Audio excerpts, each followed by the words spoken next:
Good morning, everybody. It's Shakidra Unique, and I'm back with another video. I just left where my mama live at. I ain't go to her house, but let me turn this car off. Let me close the sunroof first.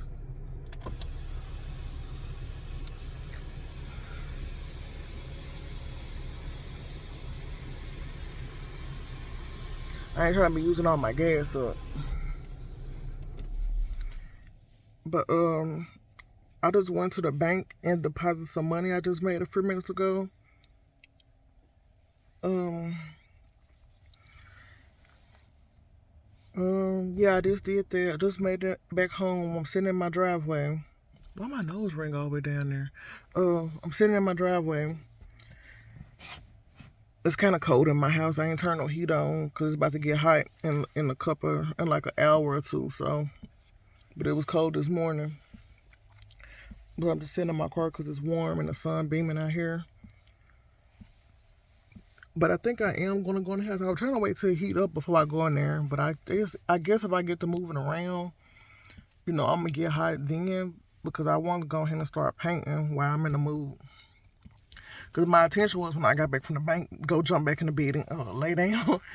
I am. I'm tired. I'm not tired.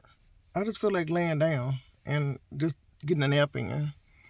But I know I don't need to do that because I'm gonna sleep all day and I'm still not getting my painting done. So I need to try to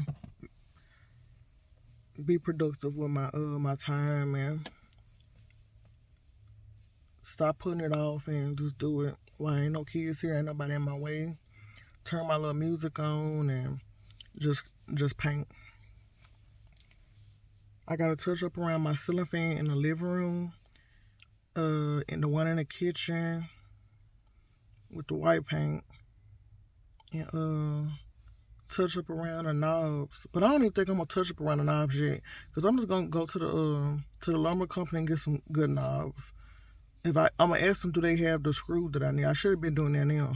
Ask them, show them the knobs that are cheap knobs that I got, and ask them if they have some longer screws that can go in. Then I could put all my knobs on, and it won't seem like I waste my money. But I don't know.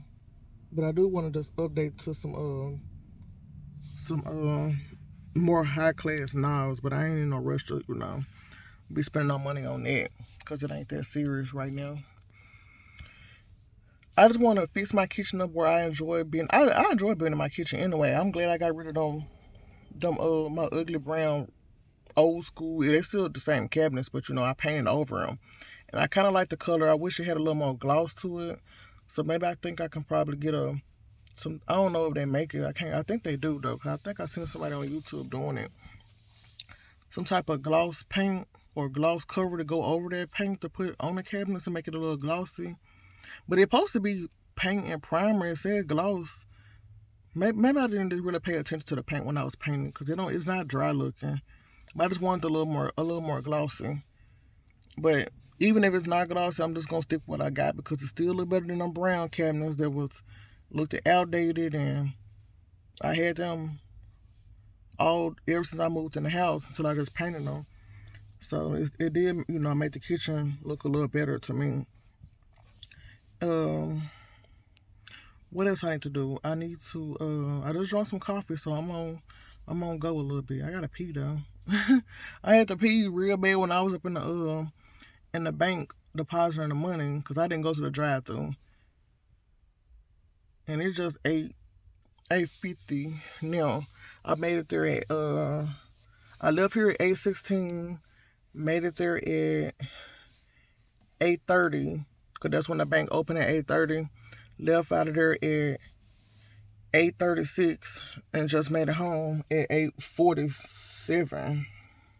So it's like 10 minutes away. And the line was kind of packed, but that's why I'm glad I went in and took care of my business because they said the bank was gonna be busy all this week because people the income tax week where the checks get deposited and they come get their money and stuff. So I'm glad I just went there and took care of my business and got on out of there. So yeah, I think I'm gonna make a payment on one of my credit cards and pay it back off because I used it recently because I'm still trying to build my credit. I usually use like $50 of it and then pay it back off, because that's how you build credit, using it and paying it back off in full. And I'm trying to, establish as much credit as I can. And the kids want me to get this Disney Plus again. I ain't finna buy it though. And I was just gonna, use the Disney Plus subscription on my credit card and pay that every month. But I ain't finna do that because I watch all my stuff for free anyway. I got a Fire Stick and it's jailbroken, so I watch every show or a brand new movie for free. I just don't watch TV. All I watch is YouTube, so I really don't watch TV like that, and that's just YouTube. I kind of gave up on buying the TV. I want to get the TV, but it ain't that important. I got TVs through my house, so that's all that matters. As long as they all work. But I still really want to gift my mama, that TV there, because she still need her TV. She need a TV. I know she can get it if she really want it. She can go get one, a 50-inch. They ain't nothing. Own one. When I looked at it up on Walmart, they ain't nothing but $149. I know she got $149 because she spend it every day. But I just want to do something for my mama. It ain't much, but it's money that she ain't got to come out her pocket to go buy because I still plan on they go to trash truck. I still plan on cause my mama bought my paint for my what she do it for Christmas, I think. Yeah, I think it was for Christmas. It was my Christmas present.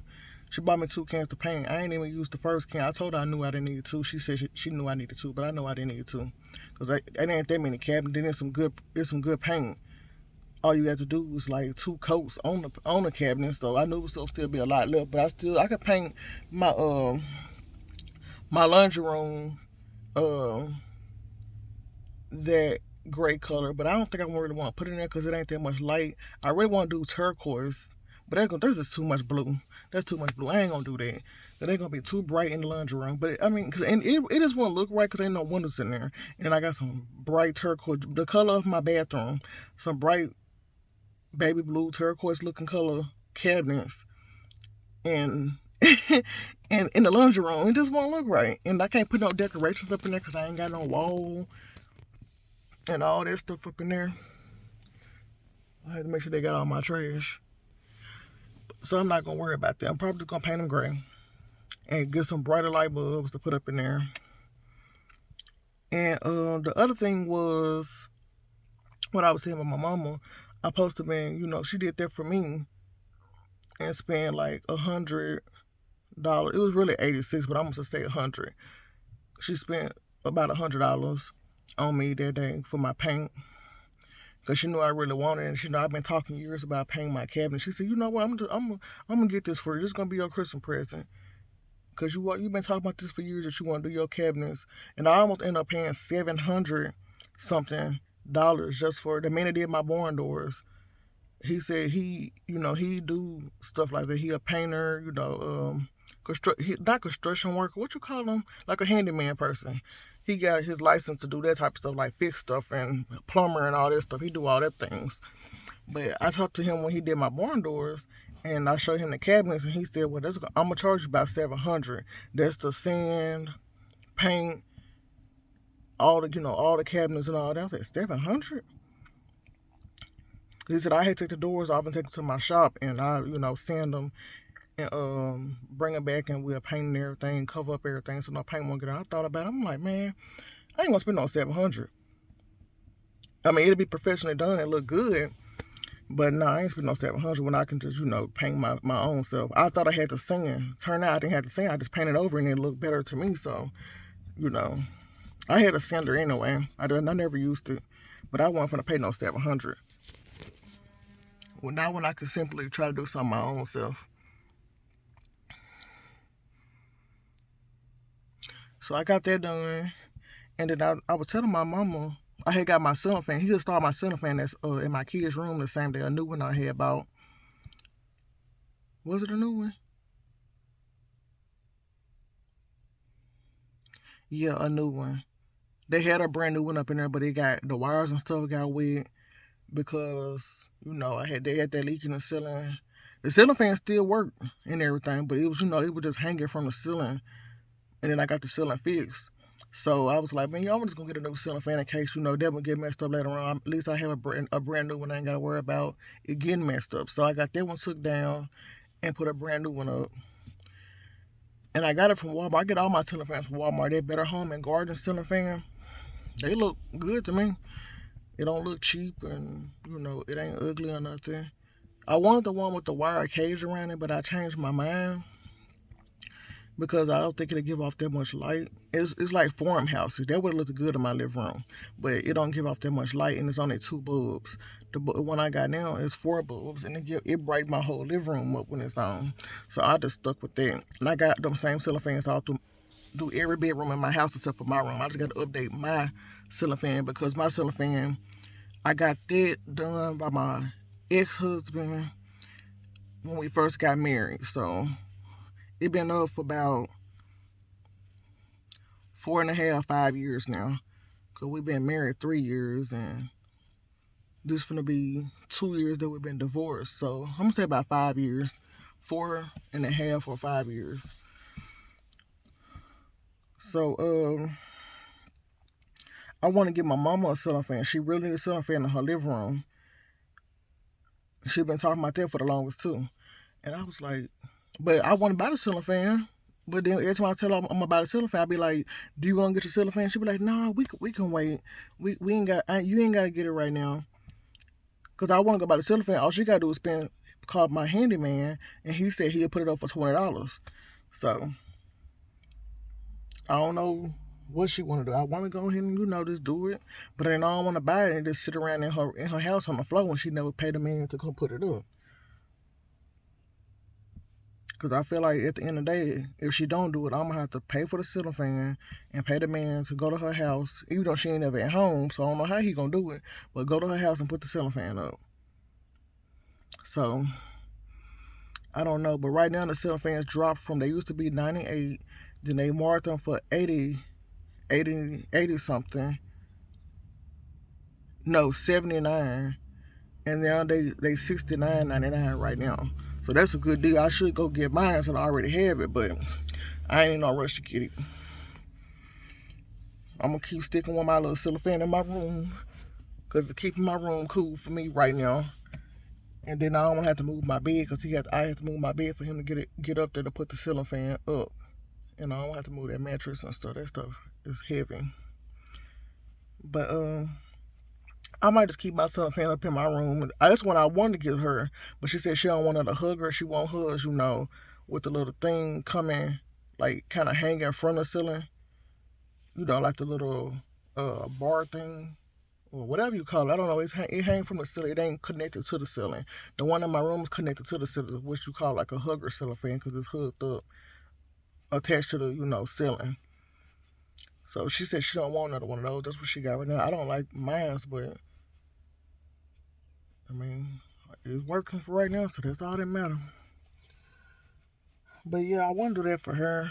I postman did it for her birthday. That she told me to wait till February. That February came, I asked her if she wanted it. She told me to wait. So it's March now. She was talking about it the other day. I guess she was throwing hints like, "You still get my ceiling fan?" She ain't never say it, but she was like, "I sure need to get my ceiling fan. Go ahead and get a ceiling fan put up in the living room." And I knew what she meant. Like, okay, I'm ready for my ceiling fan, but she ain't never say it. I know she ain't gonna ask me though, cause she know I'm struggling with money too. But she know I told her I was gonna do it, so I will do it if I said I'm gonna do it. Um. Also, I didn't. I laid in the bed all night, but TJ wouldn't let me move unless I would get up, fix him a bottle, or have to go pee or something, cause he was hooked up on me and holding my hand and all up under me, had me on the edge of the bed. I mean, he supposed to be in the middle. I'm supposed to be on the other side. I be hanging off the bed, barely hanging on, cause he be right up under me. I can't even move. I can't get on my back. I can't turn on my stomach. I gotta lay in one position and be cramped up when I get up in the morning. But I didn't even sleep. I slept like I took that mess like I told y'all, but I didn't go to sleep till 12 o'clock. And then I woke up at 2 o'clock. Put the dog out because she be on schedule. She know what I don't know how she be knowing what time it is, but she be knowing it be the same time every day. Every night that she had to go out to use the bathroom. So I already be knowing. She'll get from under the bed. She won't bark or nothing. She won't bark. But I hear her, she'll shake it so you hear her collar moving. And she'll sit by the door.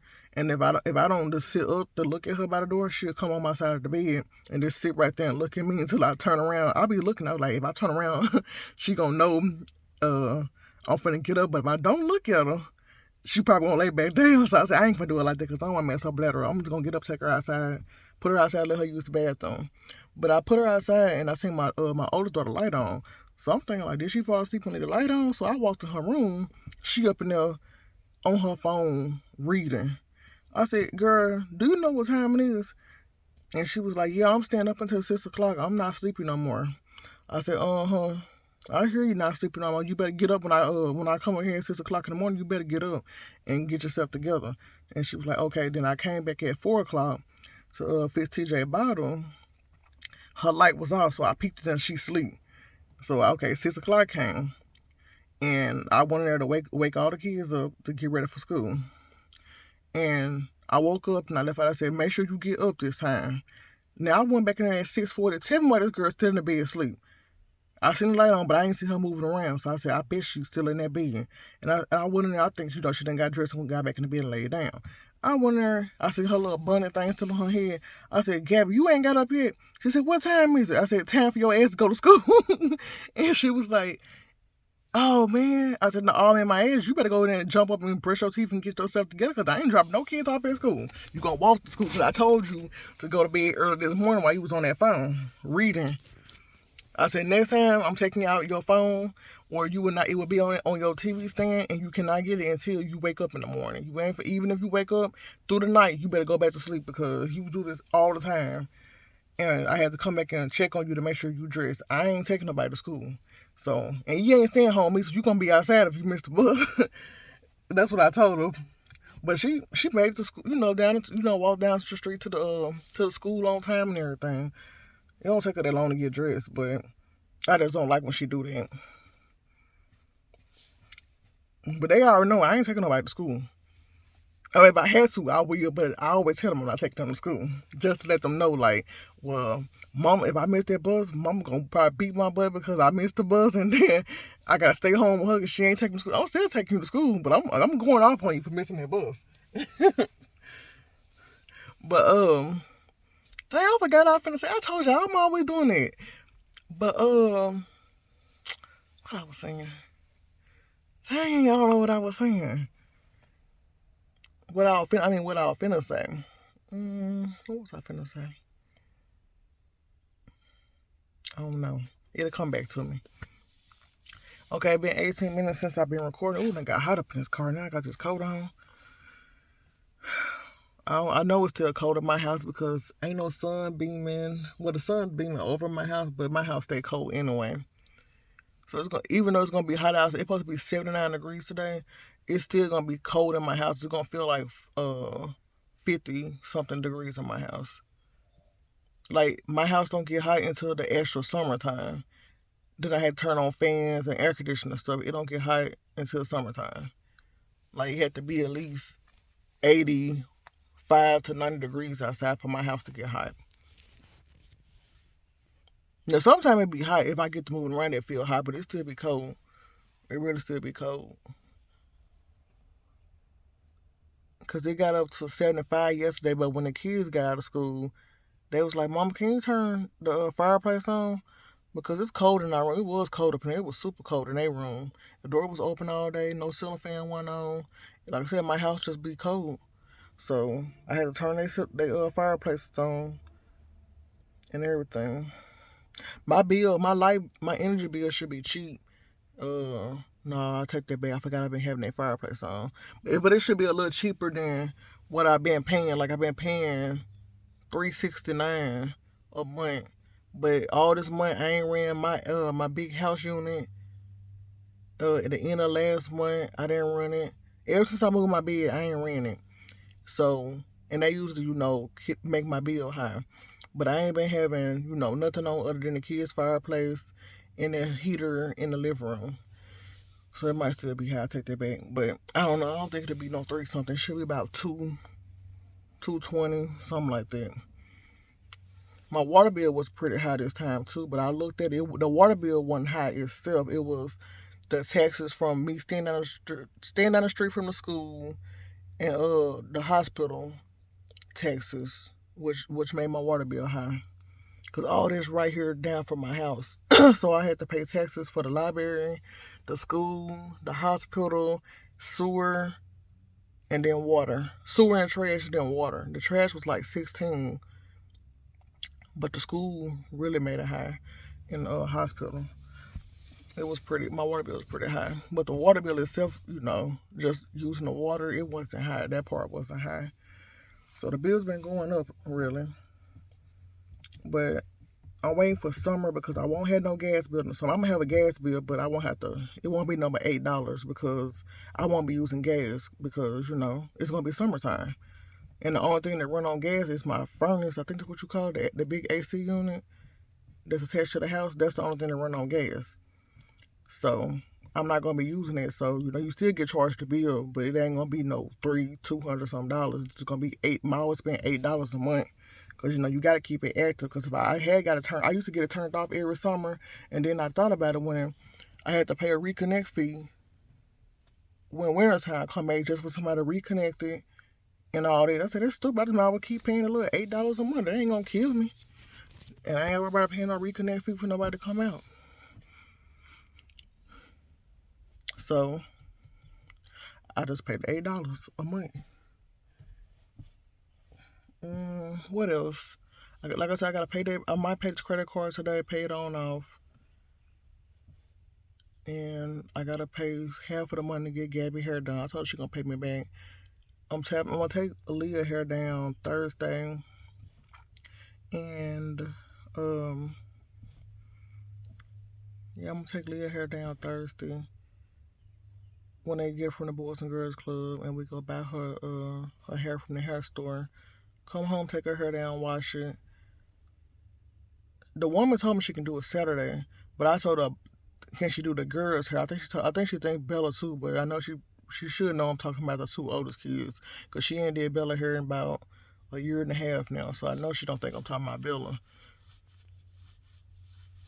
But she said Saturday. I don't know how she gonna do it Saturday. I really don't know. If she's talking about she gonna do both or do one Saturday and do one Sunday.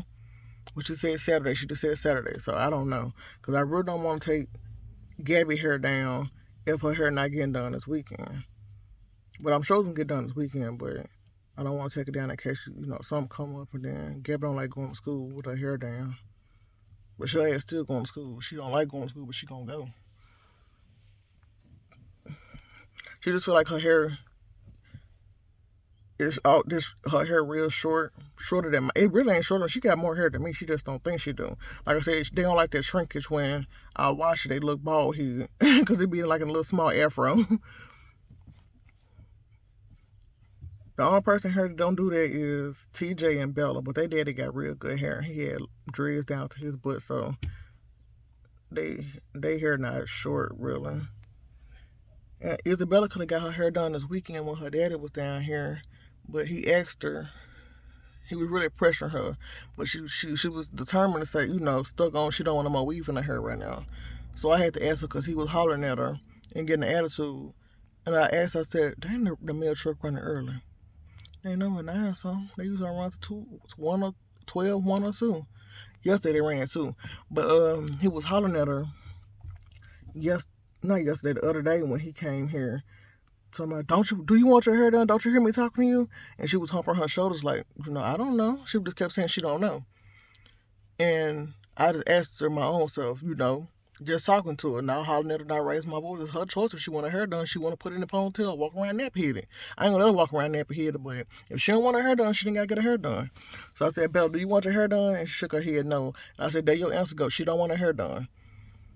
I said, you need to learn how to talk to people. You ain't gotta have an attitude and talk mean, to make her, I don't know what he be doing. Like, put that bass. Sometimes you put that bass in your voice when you trying to prove a point to them when they doing something wrong, but she not doing nothing wrong. The kid's not doing nothing wrong. You don't have to holler at them and talk crazy to them every chance you get. Like, I hate when he do that. I have to, reassure Bella and TJ. Like, I holler at them. I do that.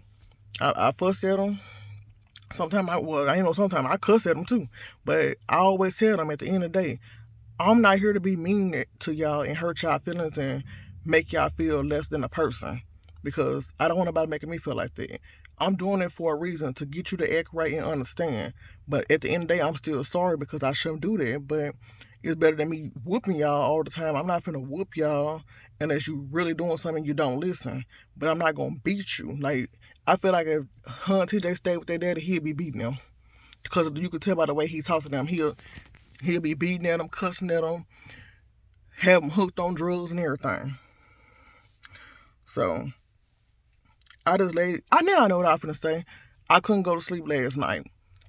So I just laid in the bed all night, staring at TJ and thinking in my head like, oh man, I hope my child grow up to be successful.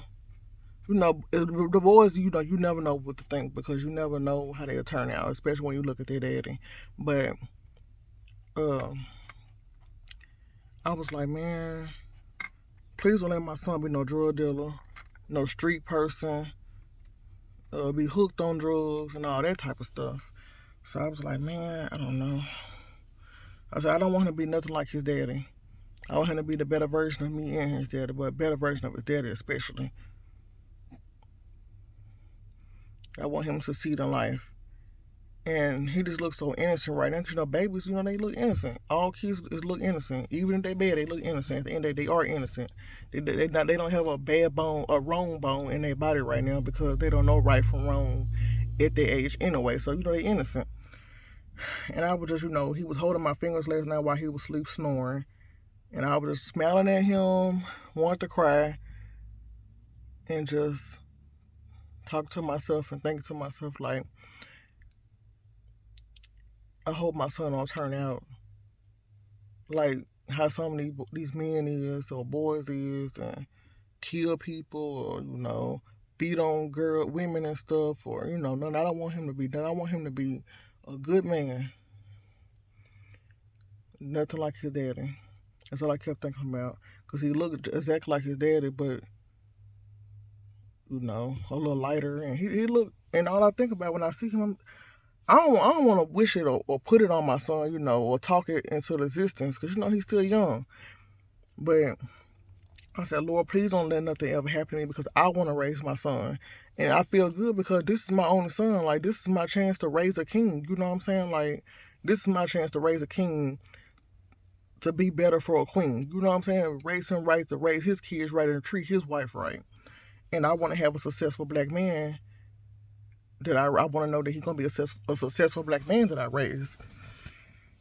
So they had me stressing out too. Like, I shouldn't be stressing. I'd be stressing about stuff that I ain't got to even worry about until years from now. But it be getting to me, because I'm like, I want to live a long time. I want my kids to live longer than me, but I want to live long enough for my kids to grow up, to me watch them have their kids, to be a grandma, watch them get married, see them be successful. At least I want to live long enough for them to, be grown, at least 18, for them to be 18 or 19. I want them to, be grown and be on their feet a little bit, to know how to settle in life and get, navigate life. I want to at least teach them that. Then I can die after that if it's my time to go. But I want to be the one to teach them and help them get their life together and get on their feet. I don't want them to have to depend on their daddies or somebody else, because I know my family, they not going to do it. They ain't going to have time now. Gabby's side of her family, they going to help out. If her daddy's still alive and not dead, and her grandma, her grandma still alive, and she always will have a place to go if she can't get on her feet. Because all her kids always go home when they need help. That means she take them in like it's nothing. And Gabby actually lived with her for a year. I was against it, but I was like, you know what, I'm gonna do it. Gabby didn't want to go, but I said, Gabby, I'm just gonna take a chance, because you need to be around your daddy. Turned out she wasn't ever around her daddy. She just lived with her grandma, and her daddy wasn't ever around. He just came to see her every now and then. But she stayed with her grandma. Her grandma took care of her, had her dressed up all real good. He had her hair done. Her auntie took care of her, had her hair done. The only thing I didn't like is they had to work all the time. So when Gabby got to school, she at home by herself. She was young then at the time, but she always had a phone. But still, I don't like that. I don't like that. So, I let her stay there for a year until the school year was over, and I moved her back in with me. She been here with me ever since. Now, Leah and Gabby don't have the same daddy. TJ and Bella had the same daddy. Leah daddy is 56. He the same age as my mama. He 56. And Bella daddy is 40, finna be 42. Gabby daddy, Bella and TJ daddy finna be 42. And Gabby daddy is 34, I think. Yeah, he a couple years older than me, 34. So, Gabby daddy, Leah is in Gabby daddy last name. She got her daddy, she got Gabby daddy last name. Actually, all my kids got Gabby daddy last name except for TJ. TJ got his daddy last name. Bella don't have her dad last name. Because I was still with Gabby daddy at the time. I already knew. It's a long story, but it's a long story. I can't even go into detail about it because y'all gonna talk about me. But I told y'all I was young and dumb and I was fast. I was in them streets now. I was in them streets. But it's funny now when I think about it, but it do look bad. But it's funny now when I think about it. I can laugh about it and not feel too embarrassed about it. But I'm gonna tell y'all about it one day.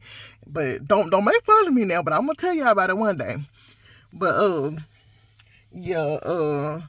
Gabby daddy kind of like basically he take care of Leah. He was taking care of Bella until he just came to terms like after me and him separated, broke up, and he was like, I don't want to not take care of Bella because I've been taking care of her for 3 years. He was in her life until she turned 3, and he said I feel like it's my responsibility to take care of her. I'm on her birth certificate, so this is my responsibility. Even if she my child or not. I said no, you ain't gotta do that. I said her daddy gonna take care of her, which he was doing at the time. He was taking care of her then, her daddy. But and he said okay. And he left her. Well, he was still talking about not to say, just leave it alone. You ain't got to worry about it. But you a good man because most men won't step up to the plate, take care of another man's child. But I said, you did it for Leah, and Leah not your child. So he said, yeah, if I'm with you, that's my responsibility. Even though you did me wrong when they had a baby on me, but we decided to make it work. So I'm not going to dwell on the past. This is my child, and I'm going to take care of her. And her daddy not in her life anyway. And I feel like every child, even especially a girl, need a man and a father figure in their life. I said, that's true. And you a good father figure. He was a good man when me and him was together.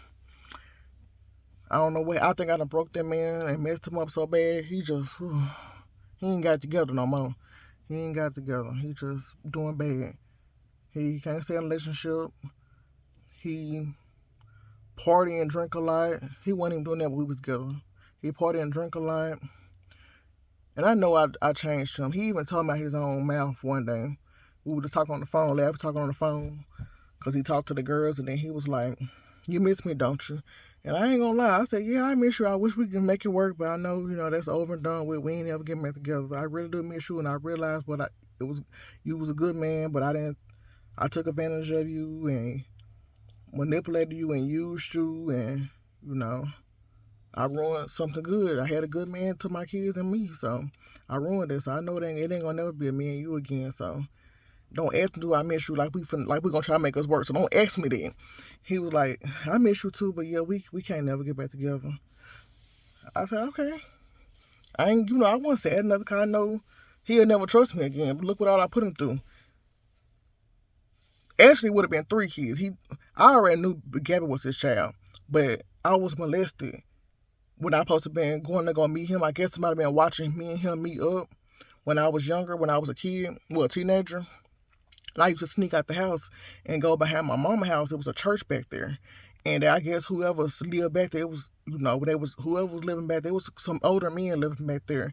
And I guess, they stayed right behind my mama's house. and this big, I guess the house was blue or black, I don't know, but it was a dark color.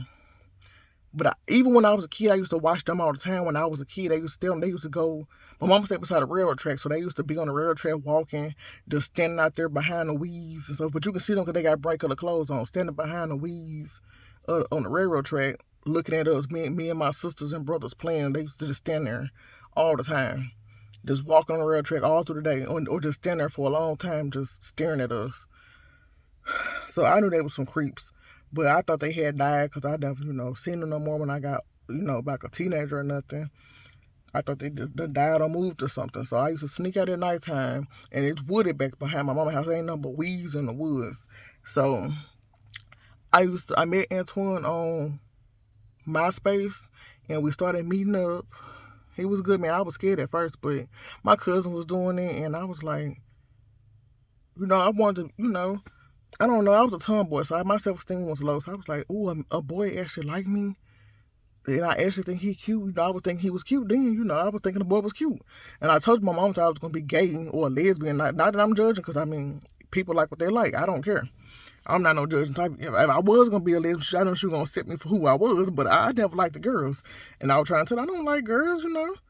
I think, women are cute if they, cute. I say, "Ooh, she pretty." But I don't like girls like to be like, I'm turned on by a girl. I don't do that. I don't like that. So, I seen my cousin, me and her was the same age. She was sneaking her little boyfriend in her mama house where her mama goes to work all through the day. And they doing their thing. And I'm on a computer talking to my baby daddy. He wasn't my baby dad at the time, but I'm talking to the guy that I met. And we chatted and we decided to just meet up. And I was like, I don't want to get in trouble for sneaking out the house. My mama catch me, she gonna beat the stank out of me. She gonna beat the stank out of me. So I had my cousin to cover for me. You know how kids is, how girls and how kids and stuff.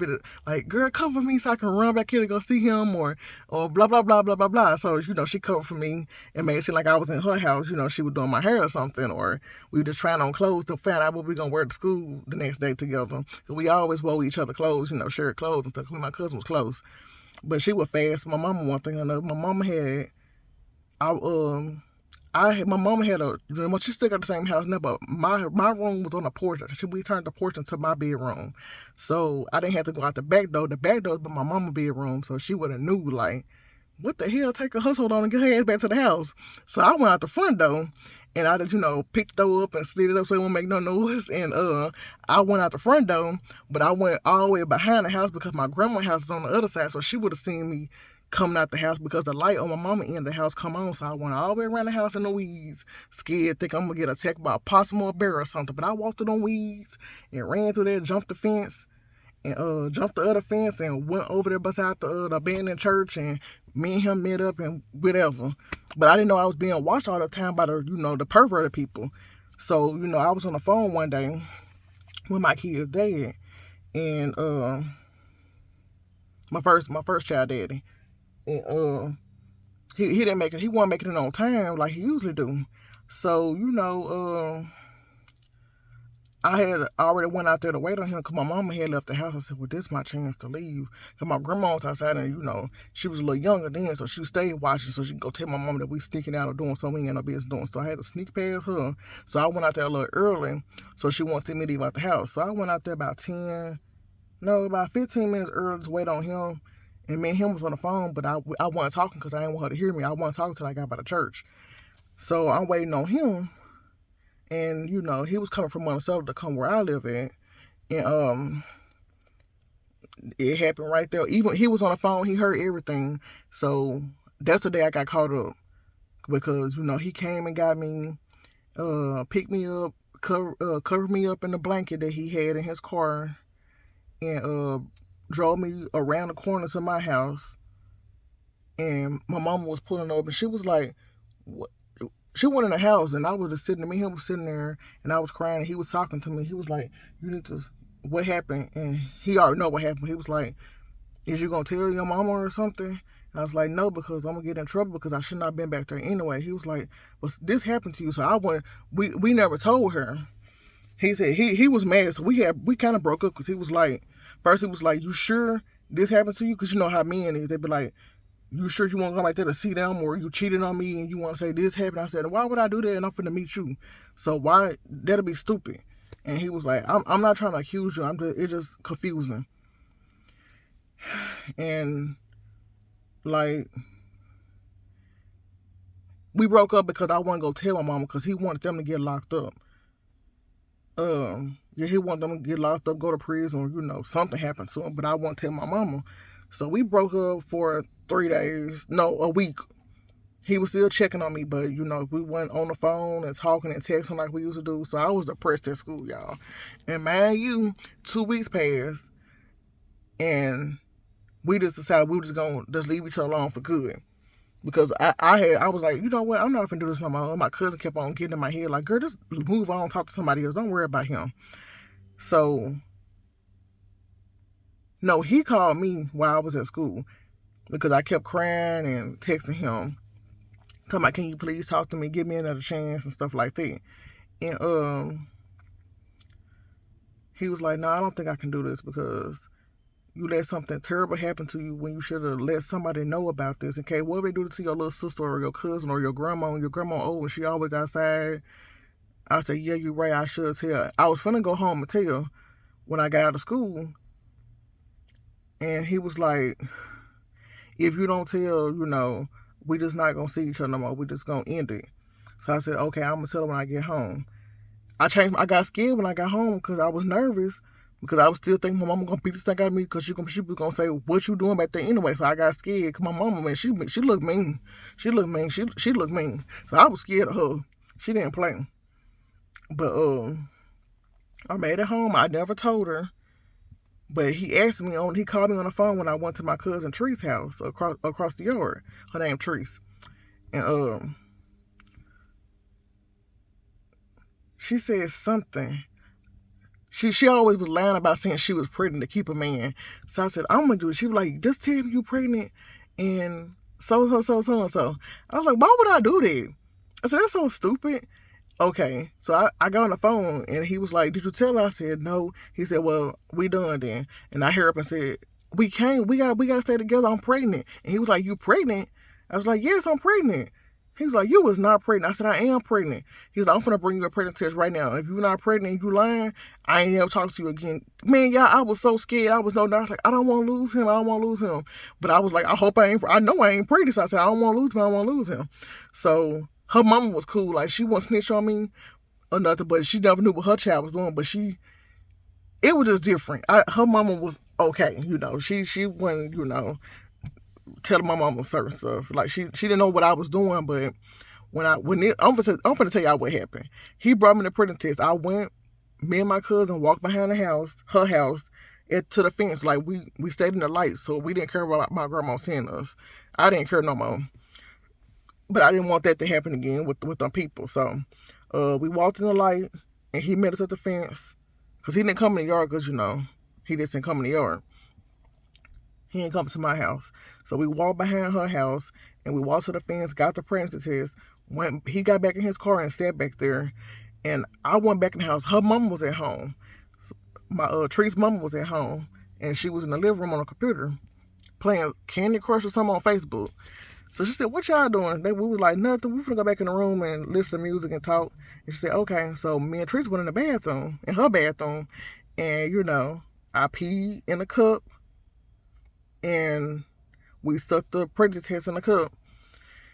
Tell me, what does the pregnancy test say I'm pregnant? I didn't even know what it meant. I didn't know. I was just, I didn't know what it meant. And I was still in denial. I didn't know what it meant. And then I just didn't care no more. Trish read the church. She said, you pregnant? I was like, I'm pregnant. I said, I ain't pregnant. And her mama walked up in there and she was like, what is y'all doing? And she seen the pregnancy test. She said, who pregnancy test is this? And Trish pointed at me. And she was like, like you got a little alien growing up in you. I just bust out laughing. I said, alien? What are you talking about? She was like, girl, you pregnant. Yeah, I wasn't bust out crying or nothing, but I took that pregnancy test home, stuck it in my pillowcase. I don't know why I did it. That was so retarded, but I stuck it in my pillowcase, and then I got on the phone talking to Antoine, and he was like, what did it say? I said, and I was whispering. I didn't know my older brother was in the bathroom. He was in there shaving his face. And I said, Antoine, I'm pregnant. That's his name, Antoine. I said, Antoine, I'm pregnant. He was like, you pregnant for real? I was like, yes, I'm pregnant. So I sent him a picture of the pregnancy test. And he said, we having a baby? I said, yes, we having a baby. He said, okay. He said, what we gonna do? I said, you tell me you don't want to be with me no more. He said, I'm gonna be with you. I'm gonna take care of you and my child. I'm gonna make sure y'all good. He was working at Walmart at the time. So he left Walmart. Well, he stayed at Walmart for a while. And when he told his mama, we never told my mama about the rape stuff no more. We didn't bring it up no more.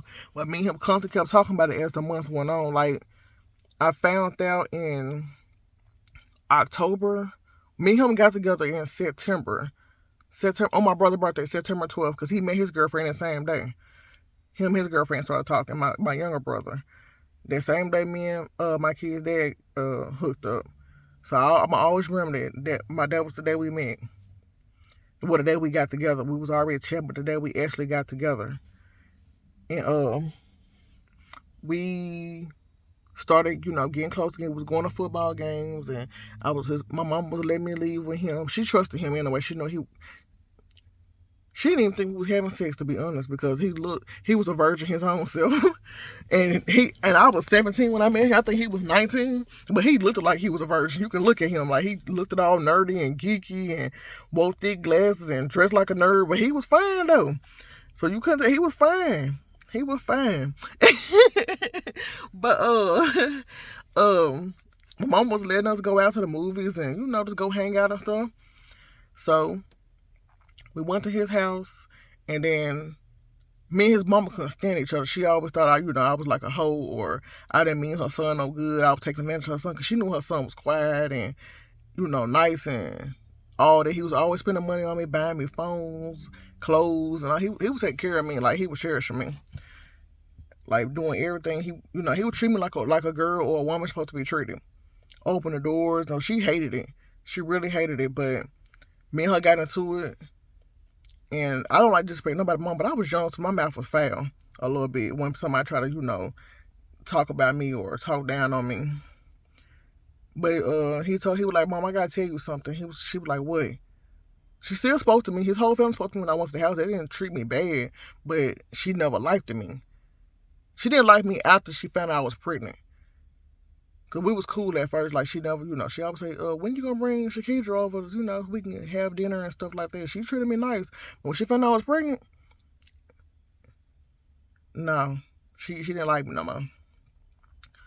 And I guess that's like the relationship didn't look true or real to her, because she probably was like, my son don't look like he supposed to be with somebody like her. She'll use him, and she just using him. Cause like I say, you can look at him and tell, like, people take advantage of him. Like, his family take advantage of him and using him. But I wasn't doing it. Like, I really loved him. And that's the only man that ever treated me nice and cared about me. Like, cause I was a tomboy, my self-esteem was low. So it felt good to have a man, you know what I'm saying, like, paying attention to me and, calling me beautiful and stuff. Like, it made me feel good. It made me feel like a girl's supposed to feel. Like, I stopped dressing like a boy. I started, wearing dresses and sandals, showing my feet and stuff, and keeping my hair done and buying wigs. And he would buy me wigs and stuff that I wanted, because he wanted me. He was like, I want you to dress like a girl. I don't need you walking around looking like how I'm looking. So I want you to look like a girl. But I don't know how to dress you, because I don't know how to dress my own self. So, but you gotta, we just go pick out some nice looking clothes and see how it look on you. So we did that. I always knew how to dress, but my fashion was on point. Even when I was a tomboy, I dressed nice as a boy. And not as a boy, but as a tomboy. And then when I started acting girly girl, my clothes looked real good and decent. So I started dressing him, making him look good. And that's what's weird, but I did. And yeah, like, she just didn't like me, and she was like, "Oh, is that your baby?" And that's when I went off on her. But I wouldn't went off on her because I didn't. She was like, saying, "Is that his baby?" And I never knew he didn't tell her I didn't know he had told her what had happened. So that's why she was judging me the whole time, saying, "Is that your baby?" And how she wanted just cheating on you or sleeping, and she ain't been sleeping with other men because she look like that type. Boy, I went off on his mom. I cussed her out. Man, I talked so bad to her. I even cussed out on Facebook when she wrote me too. Wrote me on Facebook. I still got the message on my Facebook. I read them here now and then. It's bust out laughing. But yeah, I cussed her out and I went off on her, talked about her so bad. And she kicked him out because she was like, you need to leave her, or you gonna have to get out of my house. She basically kicked him out. He didn't have nowhere to go. He had to sleep in his car. So I told my mama, I was like, Mama, his mama kicked him out and he ain't got nowhere to go. Oh, my mama didn't know I was pregnant at the time. So, oh, I didn't get back to that. Yeah, she didn't know I was pregnant. But like I said, my brother was in the bathroom shaving and he heard me talking. So he gonna come in my room to my, you pregnant? I was like, what you talking about? He said, I heard you say you pregnant. He said, you better, I'm finna tell mama. I said, don't tell mama, I'll tell her myself. He was like, you got 2 days. If you don't tell her, I'm gonna tell her myself. He didn't even give me 2 days. He gave me a couple hours. I was so scared. And then I walked to my mama's room because he was on my neck, y'all. He was like, you better tell him. So I was walking in her room. I was like, Antoine, I'm gonna call you back. I was so scared. Y'all. My heart pounding like finna jump in my chest. I had to pee so bad. And I had to pee. I had to pee so bad. I had to boo-boo and everything. Like, it is like everything that's going bad. So I was so nervous. And I walked in my room. And she just kept staring at me. And she was like, what you want? And I was like, oh, I gotta tell you something. And she said, what? She just said, what with an attitude? She was like, what? I was like, never mind. She was like, you're pregnant, ain't you? I was like, uh-huh. She's like, yeah, I know you're pregnant. I could see it all in your face. I knew you've been sleeping around and doing stuff you had no business doing because once you start messing with a man, your body odor changed. Like, and remember I had to wash your clothes when you was innocent. You know, I knew the smell of sex when you having sex with somebody. Like, your body odor change, and you getting older, you got fluids and all that stuff change, and so you smell like you been having sex with somebody. So I know you've been having sex, and now you want to come here and tell me you're pregnant. So how long you know? So I just found out. And she was like, so she said, what you gonna do? And I was like, I don't know. She like, you ain't getting no abortion because I don't believe in it. I said, I don't know, man. I was done. I told you I was a tomboy. So how you just heard me talking, that's how I was talking. I was like, man, I don't know. But I was still scared of her, thinking she gonna backhand me or something. So I was like, I don't know. She's like, well, I'm taking your ass to the doctor in the morning. You ain't even going to school, so she's like, you need to call Antoine. I need to talk to him. So I went in the kitchen. I called him, and they talked. And she was like, so what y'all gonna do? He was like, I'm gonna take care of her and I'm gonna take care of my baby. But she never knew about the rape thing. And she was like, okay. She said, well, you need to be down here in the morning because I'm taking her to the doctor to see how far along she is so she can get her week and her prenatal vitamins and start, getting ready to have this, get about her body right for this baby. Antoine was on point, every doctor appointment and all that. Now, a month later, I'm a month now, so a month later, I was about a month already. I didn't even know. So, another month later, his mama, that's when I cussed her out, and she kicked him out. Not because I cussed him out, she kicked him out because he wouldn't leave me alone. He wouldn't leave me. And he was sleeping in his car in her driveway, but me and him was still talking all through the day. And I was like, what you gonna do? You gotta go to work. Like, how you gonna eat? He's like, I go in and use the bathroom and shower, but I can't stay in the house. I was like, man, I was so stressed out, y'all, because that was my man, that's my baby daddy. So I went and told my mama asked me one day, she was like, what Antoine there? I said, he at home. And she was like, why you say it like that? And she was like, I said, Antoine, let me call you back. And he said, okay. And I just went on and told her what was going on. She's like, do that boy gotta go to work? I said, yeah. And she was like, no, he had lost his job or something at Walmart. And yeah, something like that. A couple days later, because he was so tired. He was always tired at work, so he wasn't doing pushing buggies. So I don't know, he was just tired though. So he lost his job, and he was just sleeping in his car at his his mama house. And I told my mama what was going on. She was like, tell that boy to come on down here, and so he could take a shower and eat and get some rest. He was staying with us, for a long time, not too long, probably about 3 or 4 weeks. And he had got a job at the prison. his whole family worked at the prison. My whole family worked at the prison too. Even my dad, except for my mom. My mom and I worked at the prison, but he got a job at the prison. We was telling him to put in. Well, I was telling him, I was like, it's a job down here. There ain't no good jobs in this little small area, but that's one job that pay good. I know you need a job. My mom ain't gonna let you keep living here and you ain't, chipping in. I said, plus, we finna have a baby. Like, what we gonna do? We gotta have a place to live. You gotta have a place to live with a baby. Baby gonna need stuff. I ain't no job. I'm still in school. So he said, okay. He went out there, got the job, did the training for the 2 weeks, got the job, making good money. He never bought no car. His car was loud, man. That must like a truck. It was some type of, it was an Oldsmobile. It sounded like a truck, y'all. That mother was so loud. You could hear that mother coming down the street. And we heard him coming. He was coming from where he lived there, and we stayed on the end the county line. So we always said, "Oh, here come Antoine." We used to hear his car coming before he made it to the house. And Mom was like, "Here come Antoine." I hear the car. I was like, "Yeah, that's him." But we found out he had a job, and my mom let him stay and let him save his money up. And then his mom was like, after he got the job, a couple weeks, she was like, "You can come back home." Um, we just thought that was the best because we were still messing around in my mama's house, but she don't know this. So, y'all, mama don't watch the video and try to get mad at me. But yeah, um, but she let us sleep together in the bed. She was like, what else can y'all do? You're already pregnant. But she said, I better not find out y'all effing in my house. I said, Mom, we ain't gonna do that. I don't even like that stuff no more. Boy, okay. Y'all know what I'm finna say. But yeah. His mama said he could move back in. That because she found out he had a job and was making good money. She was already working at the prison, the one I used to work at. He never worked at the prison I used to work at. He worked at the one in a small town that everybody, in that small town work at. He was there ever since. He worked there about 10 years. Mm-hmm. He worked there 10 years. No, probably longer. Yeah, 10 years. He worked there 10 years. And he moved. I told him, yeah, go back home. She was taking all this money.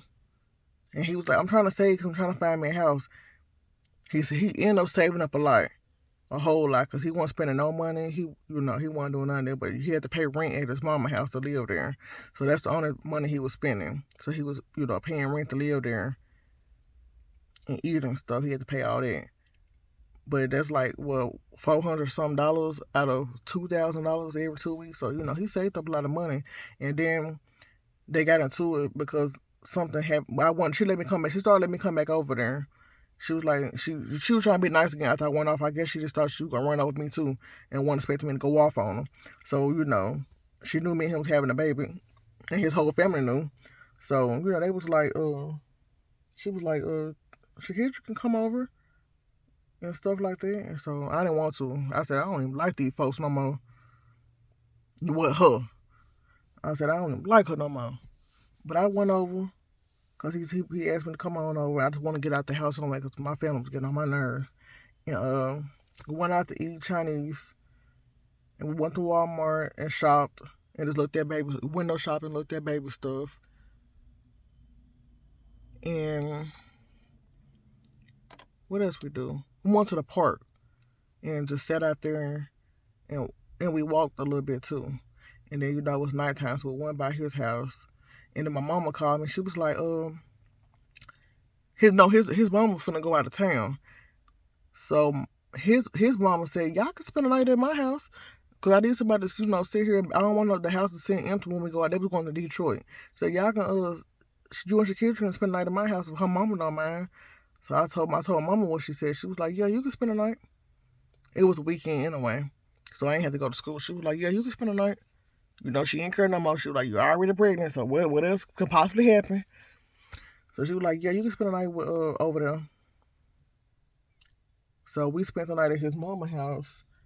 And she, like I said, she was trying to be all cool with me again. She was like, how my grandbaby doing? I was like, she all right. I mean, the baby all right. I ain't know what I was having at the time. I like the baby all right. And she was just trying to be cool with me. And then me and Antoine were just talking while we were sitting at his mama's house while they was gone out of town. And I was like, I don't trust your mama. I said, I don't like your mama and I don't trust her. And I said, I don't want you to be homeless again. And my mama already was on edge of letting you stay with us because, back in the day, that didn't really happen. So, my grandma felt some type of way, like, why is she letting this boy stay with her, sleep with her daughter in the bed or live in the house with them? I know she was always saying something sarcastic. And I understand, they just look bad. So I said, you need to find a house. So he found a mobile home over there where he lived at. And we went and checked it out the next day. All that time his family was gone, we was looking at houses. So he got the mobile home, and he stayed 2 days in that thing. He paid the up fee to get in there. No, he stayed in about a month, but he never slept there. He was still at his mom's house for some reason. He felt always scared to live by, stay by himself. I said, why you get the house if you don't want to live there? So, he never lived there. So he left the house and went back to his mama's house. Okay, fast forward, because a couple months to pass by. I'm at school. I'm texting Antoine, like, I don't feel good. Like, I just don't feel good. I was already had complications of the pregnancy, too, so I stayed at the hospital. But this was the last time. This last time I knew it. I was in the grade with my brother because, I got held back. So I was in the grade with my brother, and we was in the same class together. And he was like, what's wrong with you? I said, man, I just don't feel good. Like, I don't feel good. Everybody knew I was pregnant because, they could just tell. And people knew I was pregnant. And they couldn't believe it. Said, what? Shakira the tomboy, she was doing that stuff? I was like, shit, I guess. They were like, yeah, I guess she was. She pregnant, ain't she? So people couldn't believe I was pregnant. But I wasn't trying to hide my pregnancy. But I had a friend, I think I had a friend, she was, her name, I ain't gonna say her name, but she was pregnant too. Well, she had just had her baby.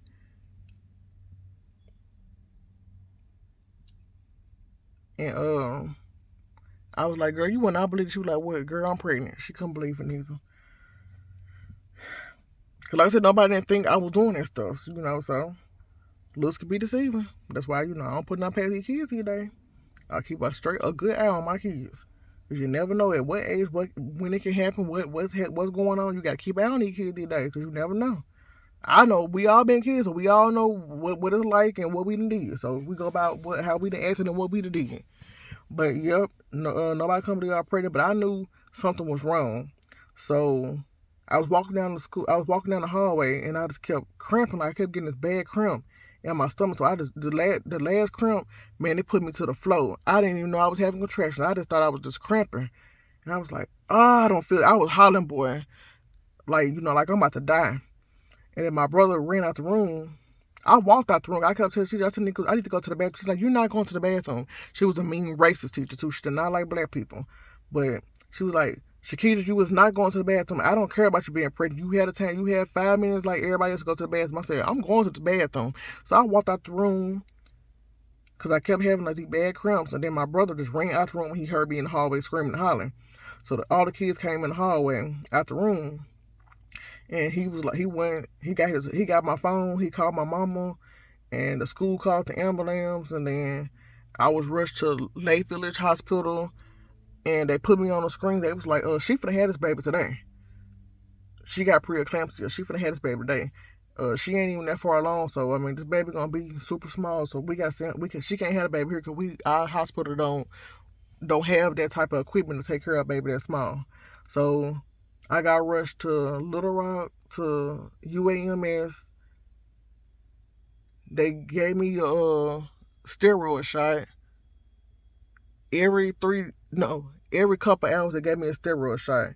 Like, they was like, we gotta push this stuff up in you to try to make sure this baby be able to live when you have this baby, when you have her. And then Antoine, my mama called Antoine. I kept saying, where Antoine at? They was like, we finna call him. So his mama brought him to UAMS to Little Rock. His whole family was there. His sister, everybody was there. My sister, everybody was there. So my mama hates his mama ever since this comment she made. But let me tell you what she said. My mama. The doctor was talking to my mama. I couldn't make the decision because I'm underage. So, she was my guardian, so she had to make the decision. The doctor was like, Either she gonna live or the baby, and the baby die. And then they was like, either the baby live and the mama die. And cause she more likely gonna die having this baby. Like she losing a lot of blood, and her heart rate is down. Like her blood pressure is high. She probably won't live after she had this baby. So they was like, "What y'all want to do?" And then Antoine mom made the statement, "I want my grandchild. Do what you got to do."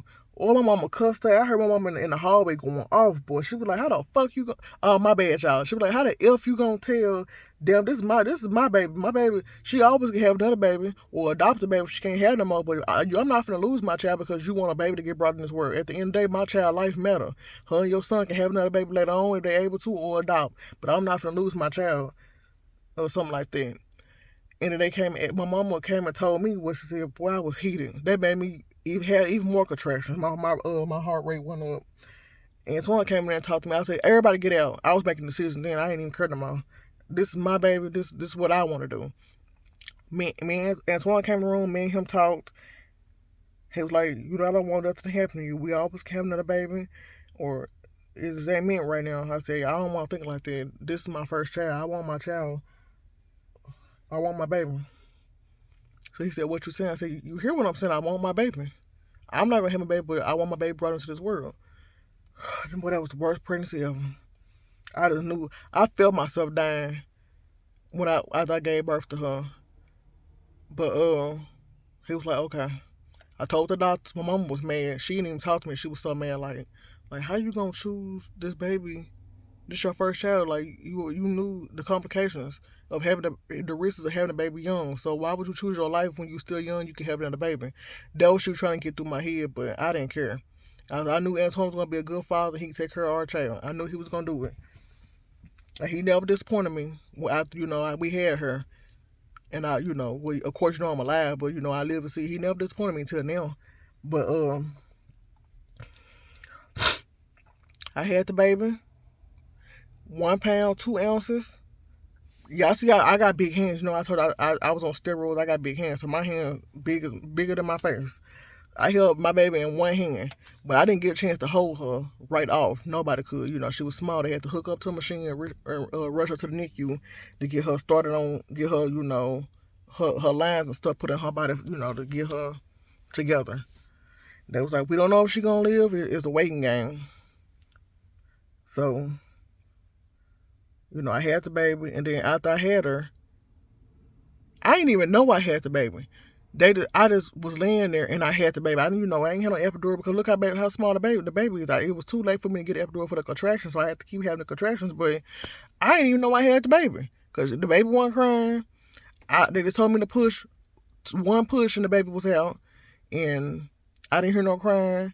I was passed out, and they get the baby, rush to the NICU. We gotta get the mama together.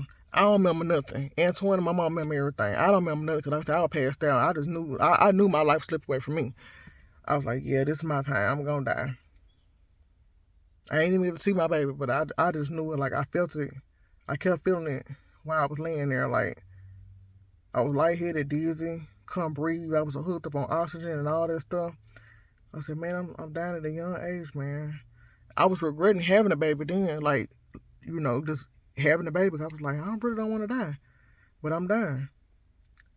And then I woke up in a hospital room with Antoine sitting beside me. My mama was mad. Like I said, she wasn't talking to me because I made that stupid decision, as she think.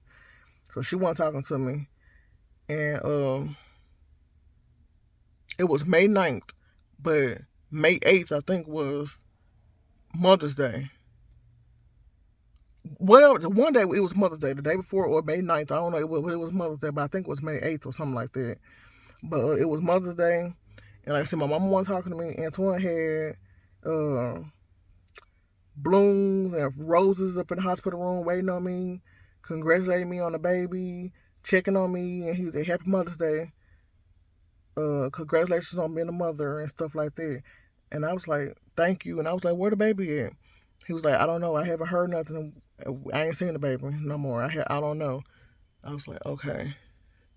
Uh, I said, what happened? He was telling me everything what happened. I couldn't believe it. He was like, I really can't believe you risked your life to have our child.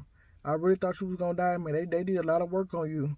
I was like, I'm glad they did, because I didn't want to die, and I want to live to see my baby.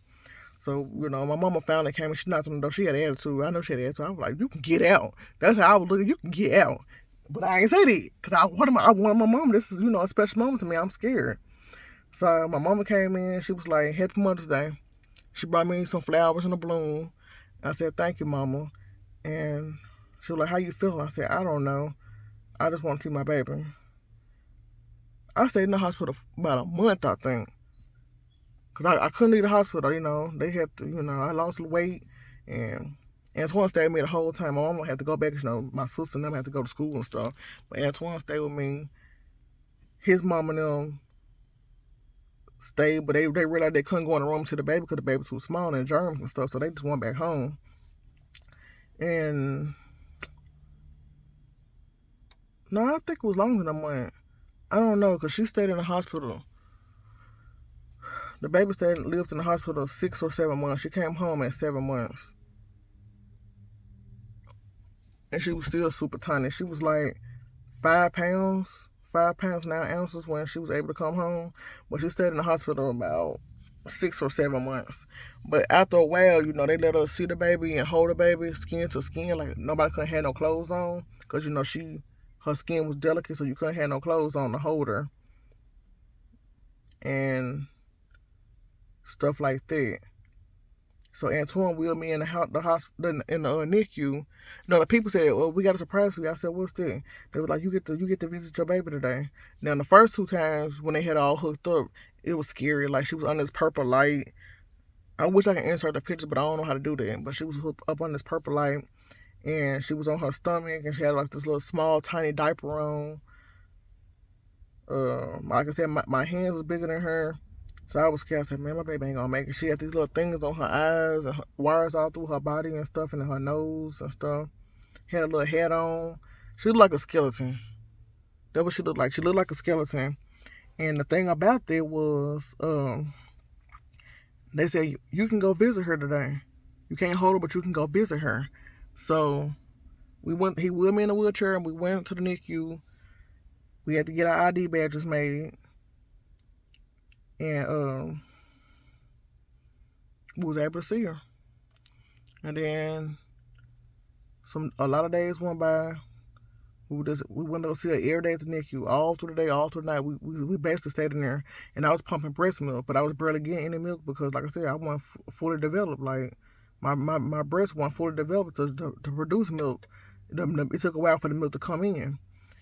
So I started. They was like, we got an option that we do up here in the NICU, but we don't know how you feel about it. We're gonna tell you about it because it's a lot of babies and a lot of moms that had their babies early too. So we have moms that produce breast milk and have so much left over. I didn't think nothing of it. I said, just do it. I want my baby to live. Just do it. So they was like, we have moms that donate milk, but we test the milk to make sure ain't nothing in it that it can mess up the baby or anything. We test the milk, and then we store it in case other moms can't produce milk, because breast milk make preemie babies get bigger and healthier and smarter and stronger. I said, whatever can make my baby feel better and get better and get out this hospital, I want it done. So me and Antoine agreed on her, trying other folks' breast milk to be fed. Because I was feeding her at first, but I wasn't feeding her enough milk. Through the, pumping it through with the breast pump thing. And they was putting it through the tube, but it wasn't enough milk. They said, you on that pumping, I think it was colostrum or whatever it's called. It wasn't actually milk. It was, the stuff that come before the milk. They said, we need breast milk. So I let her get other folks' breast milk and survive off that. So we were seeing her every day. Then after a while, I found out after my health got better and I gained my weight back, and I was, mentally okay somewhat. They was like, well, we gonna discharge you today, but the baby gotta stay up here. I didn't want to go. I did not want to go. I said, I don't want to leave my baby. They was like, well, we gotta discharge you. My hospital bill was so high, y'all. That month was thousands of dollars. Like, I think it was $181,000. Boy, that was crazy. And the baby hospital, y'all didn't want no her bill. It was so high. But I didn't have to pay nothing. They paid everything. Because at their hospital, they pay for, the mothers and the babies to survive and all that stuff. They pay for everything. Because they kept sending me the bill saying urgent, you got to pay, after a few months. I'm like, dang, they didn't even give me time to heal. They tell me I pay the hospital bill right now. That's crazy. I ain't paying this hospital bill. I ain't got no money. And we was going to see the baby. My mom was taking me and Antoine to see the baby every weekend or every 2 weekends. And because I had to pump milk and store it in the freezer. My milk started coming in when I got discharged. So I was pumping milk, my own milk, and freezing it, and we'll put it in a cooler bag and leave that morning and make it to Little Rock. And I'm getting sweaty now. I got hot up in here. And get them the milk and see the baby. And my mama brought my sister and my brother there. They ain't never held no baby in their life. They was like, Mama, I was like, y'all want to hold a baby? They was like, I was like, this is y'all niece. Y'all don't want to hold y'all niece? They was like, I'm scared. She was so tiny and still had on wires. So they was like, I don't want to drop her. I don't want, she just too small. I don't want to hold her. I said, just hold her. And they held her, put some clothes on her. She couldn't fit nothing though. So Antoine went down to the baby room in the hospital and bought her some preemie clothes for them to put on her. So we take some pictures of her. And at the hospital, take pictures of her and stuff. And we named her. And this where the name came from. Like in Spanish when I was in school, we had to pick our own Spanish name for that class. My brother's name was Pablo. That's what he chose for his name. Because, in the book it had names we could choose. His name was Pablo. So I chose Gabriella. That was my name. Like, so in Spanish, people like Gabriella. She would not call us by our real name. We had to pick our own Spanish name out the book to be called while we in that class. So she was like Gabriella. She was like Gabriella. She always say Gabriella. So and so, so and so. I was like, man, I don't know how to talk no Spanish. Like you said, I don't know how to talk no Spanish, man. I can't take this stuff, man. Why I gotta take this class? I used to always complain. She didn't want me, never gave up on me. And I told Ansel, he was like, what we gonna name the baby? And I said, I want to name her Gabrielle. That was my name when I was in Spain. I liked that name. And he was like, I'm gonna call her Ella for her nickname. I said, I don't like no Ella. I want to call her Gabby. He was like, I'm gonna call her Ella. I said, okay. But I said, I want her name Gabriella. And my middle name was Ann. And his mama first name was Ann. So we named her Gabriella Ann after both grandmas. His mama was in love with it. She was like, oh, y'all name my, because she got her first name and last name. She was like, y'all name my grandchild after me? I said, basically, I ain't named after you. I really was named after my mom, but y'all end up having the same name. So both of y'all got the name. And that's how it go. My daughter got her grandma's name. Yep. But he was a good daddy, man. He was so good. He was always tired when he got off work, and I had to drop out of school though, because he told my mom. My mom said, "Well, y'all gotta get y'all a house because when the baby finally came home, Antoine lost his wallet the same day. He lost it inside the hospital. Then he found it by the car. Okay, we made it to Pine Bluff to eat at McDonald's. Eat inside. He lost the wallet at McDonald's. I said, oh Lord. He didn't realize till we made it to my mama's house. And I was like, yeah, you more likely lost it at McDonald's because you didn't lose my mama car because we would have found it. So he had to cancel, his stuff, get new ID and all that stuff. And then we found a place up here where I live at. Well, I found a place. My mama heard about it, and I called him in, and he said, y'all can come look at it today. So when I got out of school, no, I didn't even go to school. Like I said, yeah, I did go to school. When I was living with my mom, I couldn't drop out. She was like, you going to school. So, Antoine, my mama was, watching the baby and stuff. And she was like, I told her about the house. She told me about the house. And then I told her, she was like, I'm going to let Antoine come pick you up from school today. And you, him, and the baby go up there and look at the house. So, we went up here where I live at and looked at our first house together. It was a mobile home, 3 bedrooms, 2 bathrooms. House was big. Every time I passed by the house, I showed Gabby a couple weeks ago. I said, this was me and your daddy's first house when you was a baby. She said, ooh, that house ugly. I said, I know, but it was a big house. I liked that house. I still want it to this day. And a man that stayed beside it, he rides through here every day. He a bus driver. He talked to me every chance to get. He had a crush on me. An old man. He about 70 something. He still got a crush on me because he told me the other day when I went to the doctor to get my birth control shot. He pulled over on the bus and came over there where I was at while I was sitting in the car. And no, I want to get my birth control shot that day. I was taking TJ to get his 3-year checkup, and he was like, "How you doing? I've been, he was like, you still married?" I said, "No, I'm divorced." And he was like, "Oh, okay." He was like, "How the kids doing?" I said, "That good." He said, "I see, them going to school every day. Sometimes they ride my bus and stuff. I mean, your oldest daughter ride my bus." I said, "Yeah." He was like, "How everything going?" I said, "Everything going good." He was like, "Okay." He was like, "I miss seeing you ever since you got married to that crazy man." That man hated him. My husband hated that man because he was like, "Yeah, he got crushed on you." Then he threatened my husband, threatened him, pulled him over one time, like blocked him out on the road, blocked the man's car, and threatened to kill him if he kept talking to me. And we weren't even together. I was with Antoine at the time, but I was still talking to my ex husband. That he was my husband at the time. I was talking, just had met him, was talking to him, but he was real jealous. And that old man ain't. He called me and told me after what my baby daddy had did, and he was like, I don't want nothing to happen to me because the young guys don't play. I like you and I love to be with you one day and take care of you and your kids and make you happy, but and me and him was always friends, ain't nothing. We was always friends. He was a good man. He always helped me, Antoine, him and his wife. His wife was jealous of me too, though. She was to watch him come to my house and fix something or do help Antoine with something. She would stand through. They had an autistic son they adopted, and they've been taking care of him his whole life. He 20 something now. I asked about him the other day too. He 20 something now, but him and his wife not together. They still married, but they're not together. She lived with her daughter because she got cancer. She had to stay, go to the cancer treatment place. So they ain't been living together for about 5 years. But he go visit them every now and then. But he said they're not together no more. They still married. They're just not together no more. They, separated. But she was always jealous of me. She used to cuss him out and threaten him like, "I'm gonna leave you if you keep uh doing stuff with this young girl. I know you love her." He told her, he was like, "Yeah, I'm in love with her." I heard him tell her that. Boy, she was heated. And then one day he was at my house and he was watching the baby while I was, putting the crib together because he was gonna put the crib together. I said, "No, I want to try to put the crib together." She came and knocked on the door. I opened the door. She walked in. She was like, "Where my husband?" I said, "He right here holding the baby." I said, "He right here holding the baby." Boy, she gave him an ultimatum. She said, "Either you come home now or I'm leaving. We getting a divorce." He was like, "I ain't coming home."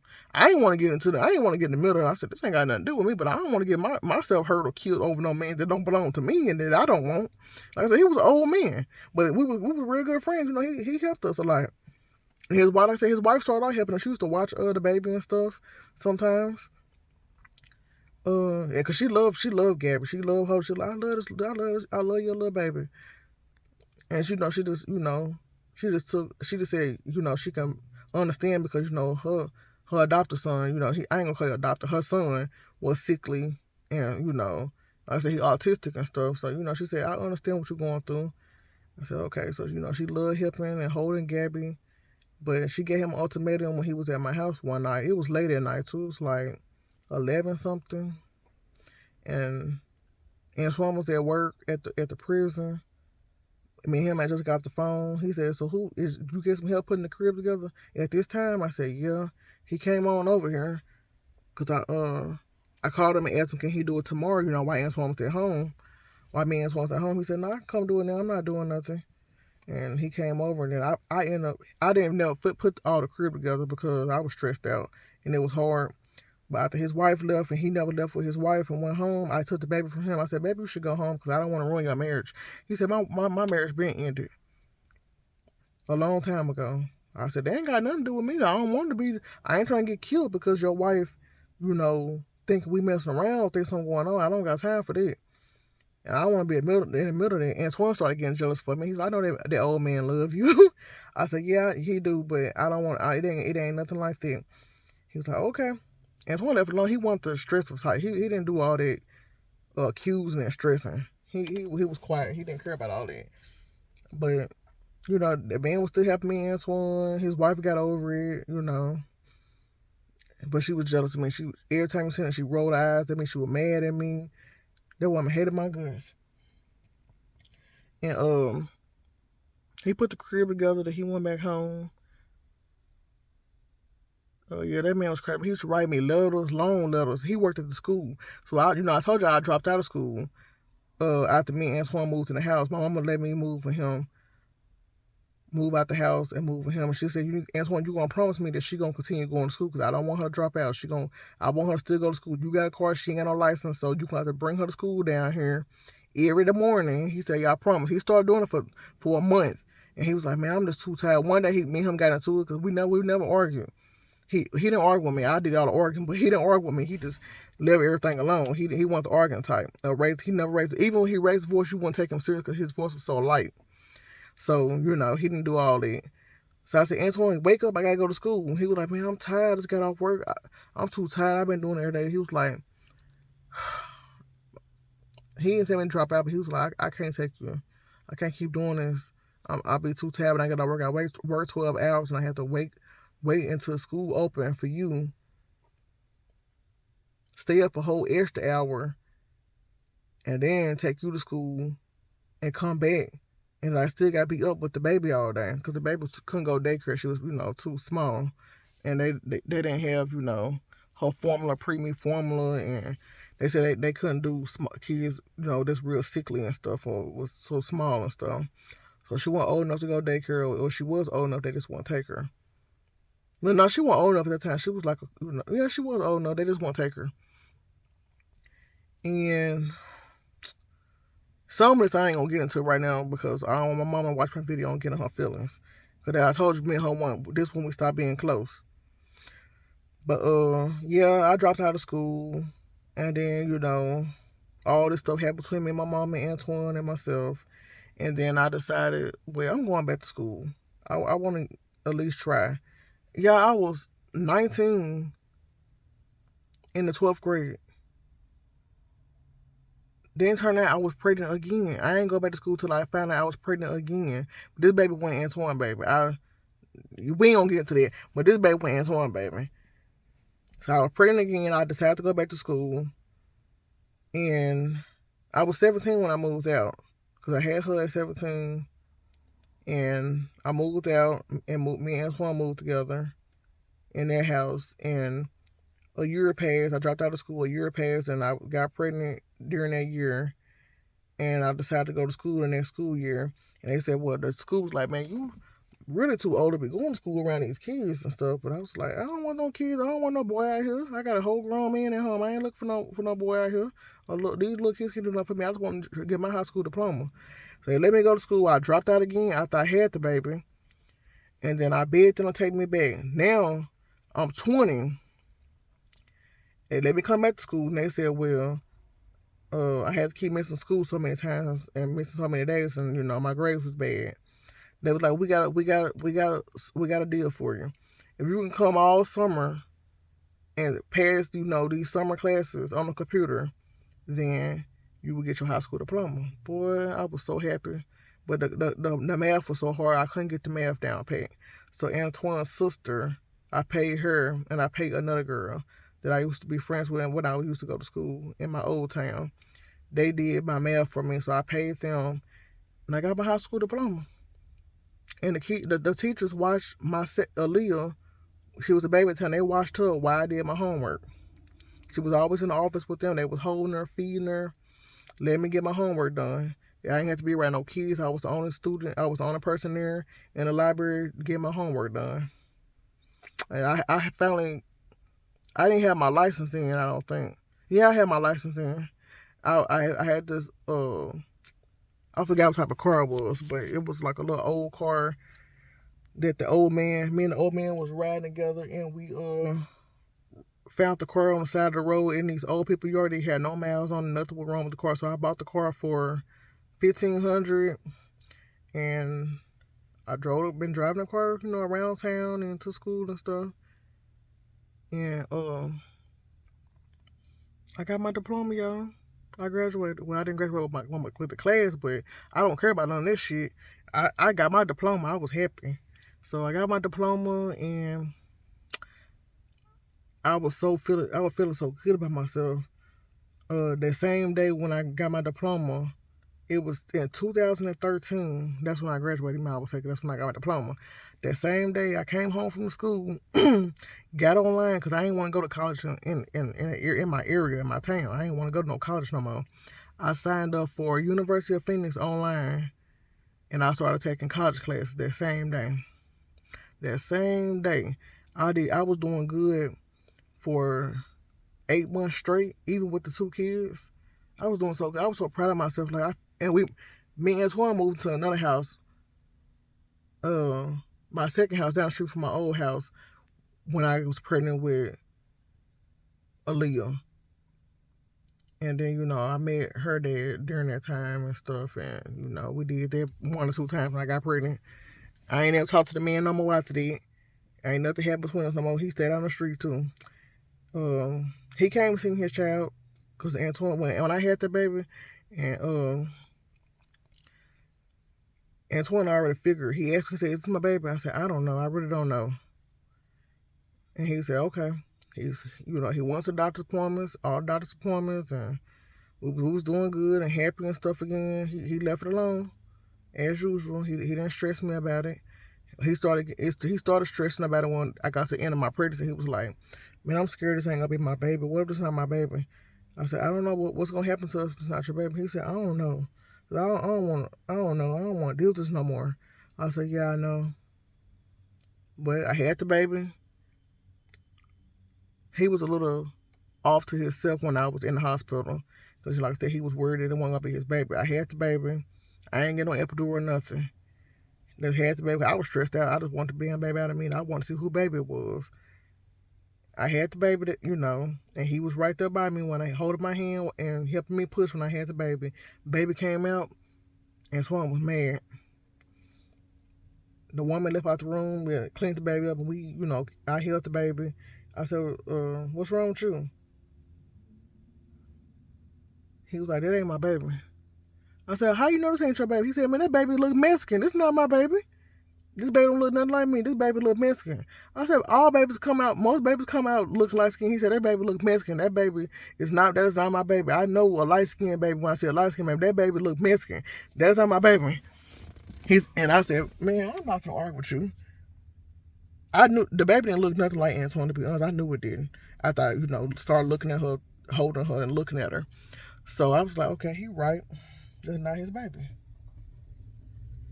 And the woman said, "Okay, it's time for y'all to sign y'all sign the baby information and what her name gonna be and stuff." He chose the name before we even had the baby, so I stuck with the name Aaliyah because he chose the name. Because I was gonna name her Genesis, and he was like, I don't like that." I said, "Okay." So he named her, and he was like, "What's the last name gonna be?" And I said, "Young." And he was like, "Don't get it. This time my baby, don't get it, baby, my last name." Like Antoine had finally spoke up for himself. Me and him was in the argument. I said, "She is gonna have your last name."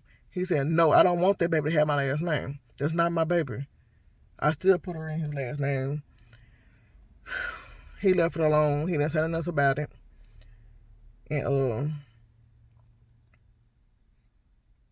we left the hospital. We was distant for a while.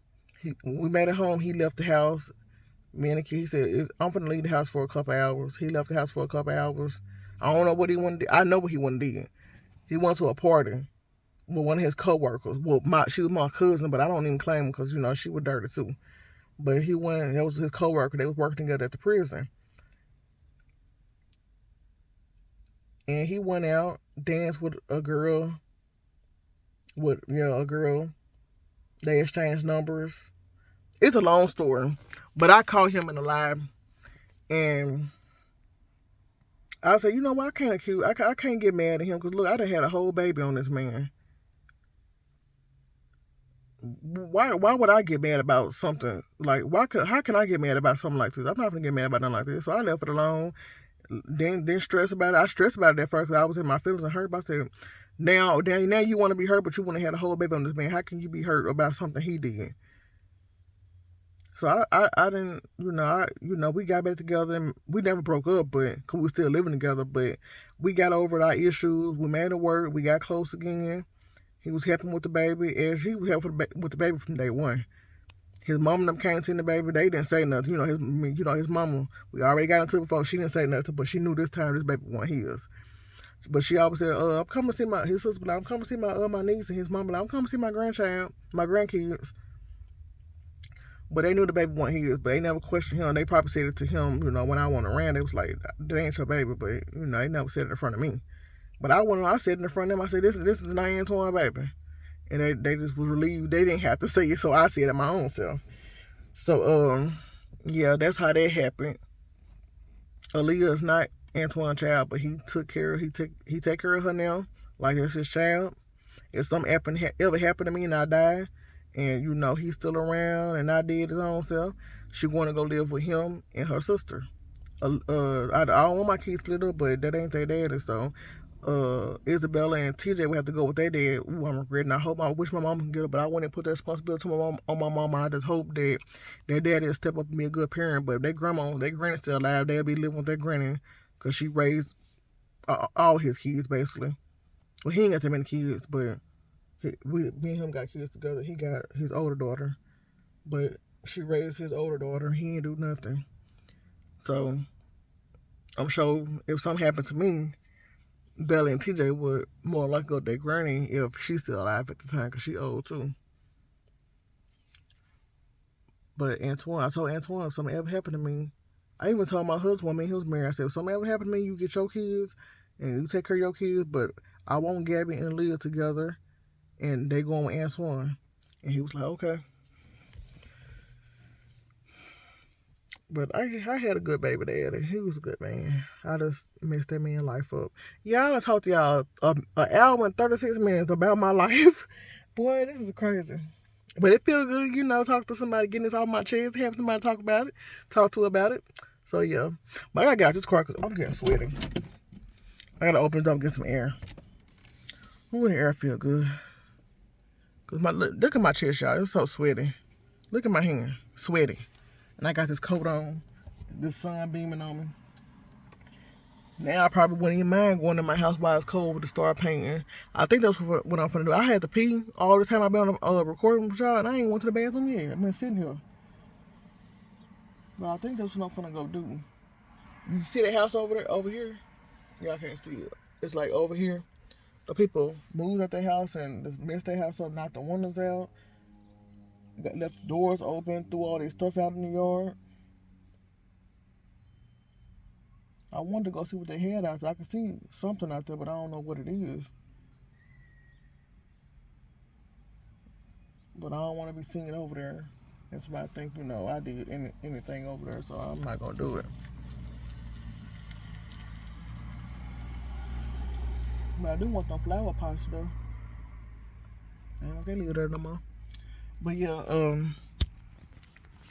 yeah, my life is interesting. It's really boring, but when I was younger, it was so interesting because I can't believe some of the stuff I did. But I did it. And it's crazy now I got older. I done changed and matured, and I don't regret nothing because I don't regret my babies. I don't regret none of the stuff I did. I regret how I treated my baby daddy, Antoine, because he didn't deserve that, but I don't regret none of my life because it made me the person I am now. Maybe I had to do all that young and dumb stuff when I was younger, so I won't be going through it when I'm older, when I'm supposed to already have life figured out somewhat. Because what if I didn't make none of them mistakes and do all this stuff when I was younger, then I get older and start doing all this stuff, and now, I got thousands of kids and by different men, or, I'm already struggling, but I'll be struggling really bad, and stuff, like, it's just crazy. So I'm glad I, did all this stuff when I was young and got out of my system, and now I'm older. They say that this is the worst time you're supposed to have it figured out too when you're younger, because you're supposed to be ready to settle down when you get older. I'm ready to settle down now, but when the right man come along, he's gonna have to settle me and my kids. I'm a package deal. You can't just have me and not help me with my kids or care about my kids, because if I'm with you and you got kids, your kids and you is a package deal too. I gotta accept your kids. I did that with my husband. He didn't ever accept my kids. He just pretended to because he was dealing with me. But he didn't do nothing for my kids other than cook for me, so he had to cook for them. And every now and then. And he took us on little trips every now and then. All the kids, I mean. I ain't gonna say he didn't do nothing, but he wasn't a father figure. He didn't play the father figure role. He didn't do that. He wasn't even good at it, but he didn't do that. And he bought them one pair of shoes, some Air Max. I spent so much money on his child. Like she was, like I said, I took care of her like she was my child. I took her to school, dealt with her bullshit, stayed hollering at her, buying her all her feminine stuff, which he supposed to been doing because I barely had money. I didn't have no job. You the one with the job. At least help take care of your child. He didn't do shit. She living at my house. I'm paying the bills. I'm cooking. I'm taking care of me and his newborn baby and have to deal with his other child, Isabella, then her. That was just so much pressure on me, and me having that's 5 kids that I gotta take care of by myself with no money and no help. And then I only, how many was that? 5 kids? 4. Yeah, that was 5 kids. It was supposed to be 7 of us. Why I'm doing the whole responsibility by myself when only most of the kids mine's, yeah, but I still got 3 kids by you. Where is your help? Why am I doing this by myself? And I wanted to be that mother figure that she needed, somebody she could talk to, cope to.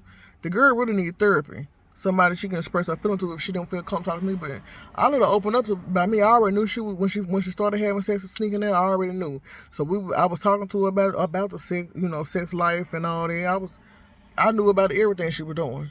When I actually kicked her out, no, she decided to move out because in my house she couldn't do none of that shit. She wasn't having sex. She was still a virgin when she was in my house. When she moved her grandma, older people, they strict, but they can't watch your every move when you go to school or call yourself going to school and you go do other stuff. Now, she was already driving. I used to let her drive my gray car. She didn't have no license, but she knew how to drive around town. So we used to let her, trust her to, drive places or around town, like to the store or to the snow cone place, to the grocery store, to the hair store, or to her grandma's house and come back. She did good. But she was still reckless like any other teenager, had a music blasting. So I stopped letting her drive my car. I said, nah, you ain't get pulled over my car or you have a wreck and then mess up my car and kill yourself or kill my kids. Like, nah, you ain't drive my car no more. So I stopped letting her do that. And then she met some older dude. And I told her daddy about it.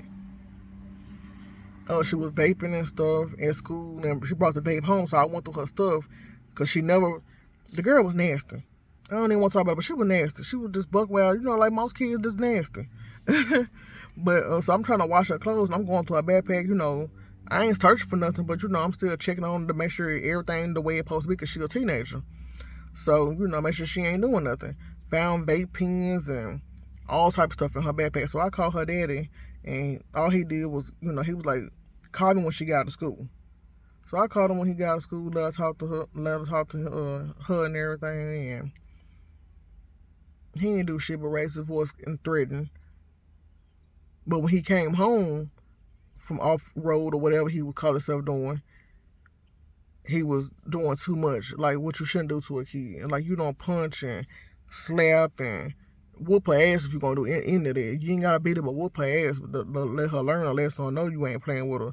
Yeah, you can threaten all day. Ain't nothing wrong with threatening. Make them be scared of you. But you doing that hitting and punching and stuff. I know you still a teenager and you trying to gain some self-control, but you ain't gotta do all that. I couldn't say that because that's not my child, but at the same time I stepped in like, you ain't gotta do all that shit. You threaten, you say you gonna whoop her ass, and send her to her room, take her phone or electronics, let her know she gonna come home and to her room and to the room, and she gotta do chores. That's what you do to a kid, but you doing too much. You don't do that shit. You don't do that. Like you acting like this is not your child, like somebody off the street or something. Like, you don't do that shit. She hated her daddy because she still hates Gus right now, but she living in his house, so he gave her the house. She only 15 for the turn. No, she's 16 for the turn 17. After she had her baby, she ended up getting pregnant. He let her move and her boyfriend move into his old trailer, mobile home. Well, no, his actually a trailer, ain't a mobile home yet, but whatever they would call him before they built it all up, his trailer, and they moved over there. But it is crazy. I'm not finna, like, you gotta take your time with these kids, but I'm not finna let nobody else's child disrespect me. If I'm supposed to be with you, you need to be on top of your game when you come to your kids. Like, I'm not finna let my kids disrespect you and I'm with you. Like like I said, it's a package deal. You gotta work with these kids because they gonna try you. But if you just sitting there letting your child disrespect the person you want to be with or trying to be with, you don't. I mean, you don't mean that person no good neither. Because you can't handle your child. How I know you can't? That mean you can't handle my kids, and you don't. You just don't. I don't know. You just ain't got it together. I can't be with you because I'm not finna let no child that's living under my roof disrespect me. Even though I'm living up under your roof, you still not finna disrespect me. So no. I ain't dealing with that crap no more. His child never disrespected me, but she knew not to play with me. She knew I was mean, and I ain't taking. She knew I didn't play. I ain't never whooped her, but I took phones and electronics and talked crazy to them, hollered at all of them. Still cut her slack because she was the oldest. But yep, she moved out and got pregnant. She knew I wasn't dealing with that stuff in my house. She moved in with her grandma and started running the streets and left from her grandma's house and moved back with her mama and went up there and got pregnant and then came back. I ain't helped her since then. I mean, that ain't my responsibility no more. I still want to look after my stepdaughter because I ain't gonna lie, to this day now, I still want to help because she need help, but you can't help people that don't appreciate it. Like you ain't got it. Like if somebody doing something for you and giving you multiple things, like I'm giving you a lot of coupon stuff for your house, your first house, your daddy house. Cause you know you basically adult now. You got a child. You a mother now. You live with a man, so you basically might say you adult. You still a child, but you might say you adult. You a parent now. You ain't paying no bills, but you know you on your own. So you know I'm hooking you up with all the house products you need. Cause you call my phone. No, you call my phone. I ain't pick up. You text me and ask me, can I give you some stuff. So that was my housewarming gift to you. I gave you so much stuff. I ain't get a thank you or nothing. I mean, it's a thought that count. I did. I appreciate it in my heart. But it's just a thought that count. You can at least say, "Man, thank you so much because I really need this." Nothing, nothing. And I was like, you know what? You can't help everybody because some folks don't appreciate it. Because I planned on when she told me she was pregnant, I knew she was gonna move back. I already knew she was gonna move back. I had planned so much stuff like I was gonna stock up on diapers for the baby. Start couponing hard and get the baby. At least for the first year to 2 years, stocked up on diapers and all this stuff. But I said, I'm not finna do that. I ain't even finna try to be a part of all that drama. I ain't got time for it. So I just left it alone and then look back twice. But they stay calling me now. They want to do something. I don't even do nothing now, really. I supposed to did something for the other day. Went to the house, woke up out my sleep, got my kids together, rushed out my house to be over there at the time I told them out. The time I told her daddy I was gonna be there because he asked me, can I do that favor for him? I ain't gonna say what it is because I don't want to put her business out, but I went over there. Ain't nobody ready, but he told me he said when he called me, he was like, I said, tell her I'll be there at 8 o'clock in the morning to take her where she needs to go. 1:30 at 7:45, set out there, text and said I'm on my way. Called when I made it in the driveway at 7:45. Oh, we ain't even ready. I didn't even know you was coming. Man, I went back home. No, I went to the bank, deposited some money, and came back home. And got in my bed and went to sleep. And her daddy kept calling my phone. I didn't pick the damn phone up because I'm pissed. I could have been take care of my business and, been doing what I wanted to do. But that pissed me off. So I was like, you know what? I ain't finna worry about this. I don't even want to be a part of this. It's too much drama for me. And there was a lot of drama. I don't want that drama in me and my kids' life. I'm trying to help you get out of your situation, but you not even responsible enough to wake up and be dressed on time to take care of your business. And then he gonna try to talk me into, well, you should just let her get your car if you don't mind. So if you don't want to take her in your van, and you gotta go do something. Cause I told him I had something to do. Cause I really did have something to do. And he was like, well, can you let her get your car because so and so put my car on flat and she can't drive my car because the spur ain't in there. I said, whatever spare you got in your car, that's my spare to my car. We had the same car. You took my spare. And he said, I gave you a spare back, so I went into my trunk. The spare, and I said, I told you you had my spare. He said, oh, I guess I did. Well, that spare ain't no good, Mo. It had a flat, it had a hole up in it, so she can't put the spare on there anyway. I said, uh-huh. He said, well, can't she drive your car? I didn't even know the car was dead, to be honest. I didn't know the car was dead at that time. Because I never cranked up. I said, no, ain't nobody driving my car. I know she ain't finna get in my car. Ain't nobody driving my car. I don't even get down like that.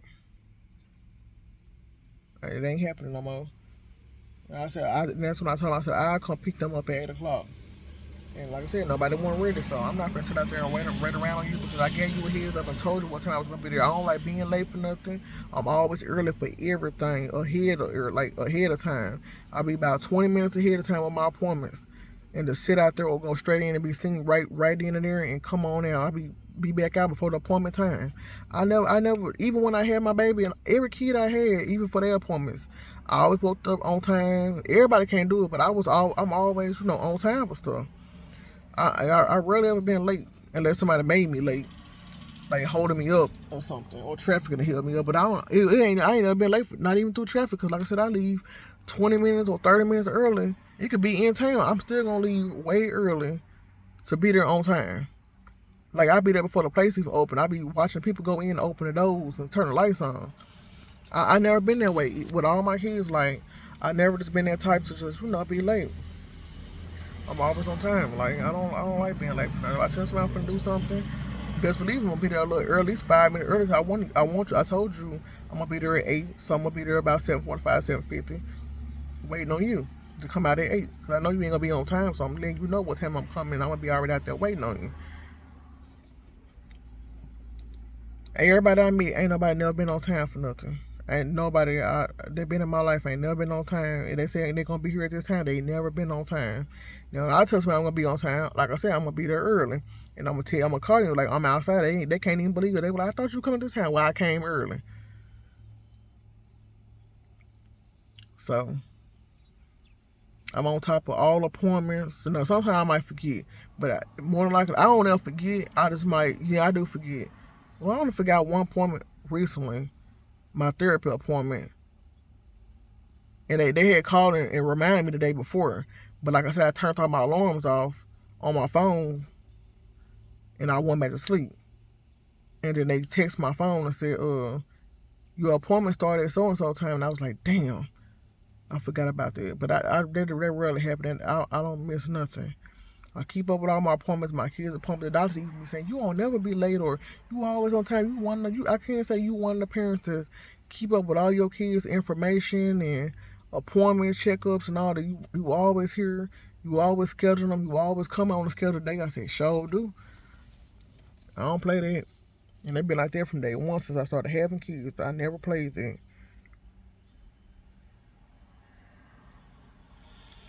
But y'all, it's gonna be 2 hours. This ain't gonna take this video so long to load.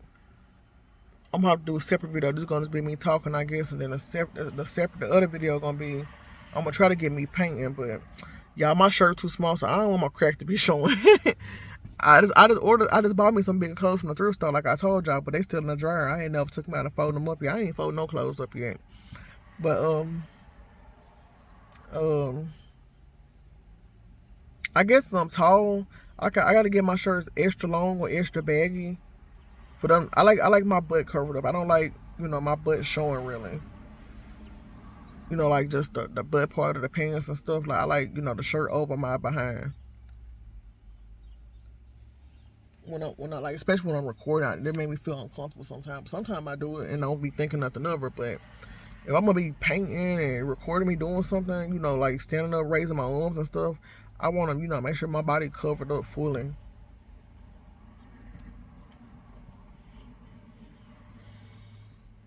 Yeah, it really feels so good. It's just like I'm sitting here having a whole conversation with somebody sitting next to me, and I'm not. So, oh yeah, let me go ahead and say this before the 2 hours come up.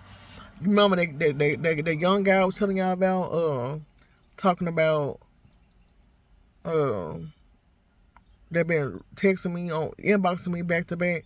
So I finally inboxed him back, and he was saying some unnecessary shit. He wasn't really saying unnecessary, but I really didn't care for it. It made me want to stop texting him again. We didn't really text that much because I just let hours pass by. I seen him text me, but I let hours pass by before I even decided to respond. Because that just let him know I'm not interested in the conversation, honestly. But I found he just texted me not too long ago. It came to my phone while I'm recording, and he said, well, he kept saying something. When I made it home, he texted me back and said, can you FaceTime me? I don't have no iPhone, so we had to FaceTime on Messenger. But I told him, I'm not finna FaceTime you. He was like, can you FaceTime me so we can talk? I said, no, I'm not finna FaceTime you. I'm finna go on my house and get some work done. And he said, oh, okay, okay. And then he said, well, I just got out of work, so I'm finna clock out in a minute. I ain't even text back. I don't care. Because he was like, in the messages, he was like, I just miss us, our friendship. We was close. We talked about everything. I need a friend. Like, everybody need a friend. I understand. Because I want a friend. I'm not going to lie. I want to have a friend. But, man, I don't know. I'm sometimes. Like, I just, so I don't want to be dealt with sometimes. Like, I don't want to deal with people. Like, I'm a consistent friend. Like, I feel like I am. But if you would say something annoying that annoy me, and, you get on my nerves, I don't want to talk to you. And I'm not gonna talk to you. I'm not gonna respond back to your message. I'm not gonna pick the phone up. I'm not gonna conversate with you. I get annoyed easily. Like, I really get annoyed easily. My nerves bad, and like my tolerance is low. I guess it's after having so many kids. That's probably why. But my tolerance is really low. And by him being young, he just annoyed me. Like, I don't want to sit here and FaceTime with you all the time. And why can't we talk about that much? Like, well, what is it to talk about? I don't want you looking at me like this. It's okay that we chat for a little bit, FaceTime for a little bit for about 20, I'll say about 15, 20 minutes, but I don't need to be on there with you for hours. And yeah, some people can talk for hours, because I'm talking for hours now. But we used to do that, but I realized, I'm up in age now. That shit, that stuff don't excite me, or I don't want to do that. Not with you. Like, I want to chat for hours with my boyfriend if I got a boyfriend, or my man friend and stuff like that. You not man, the guy I'll be dating or something. Not man friend that's my friend, but somebody I'm dating. Like, man, I'm not trying to do that with you. And that's like I told him in the text. I said, look, your time you want from me, I can't give you that time because you're not my man. He said something like, well, we friends. And I said, no, we really not friends. I don't consider us friends because I don't even conversate with you. Like, I probably say, hey, after so many months, when you speak to me and I get tired of you texting me, I don't even hold no conversation with you no more. I wouldn't say we not friends, but you want, I said, the stuff you want, that's not what friends do, want to conversate and hang out and stuff. I take that back, but no.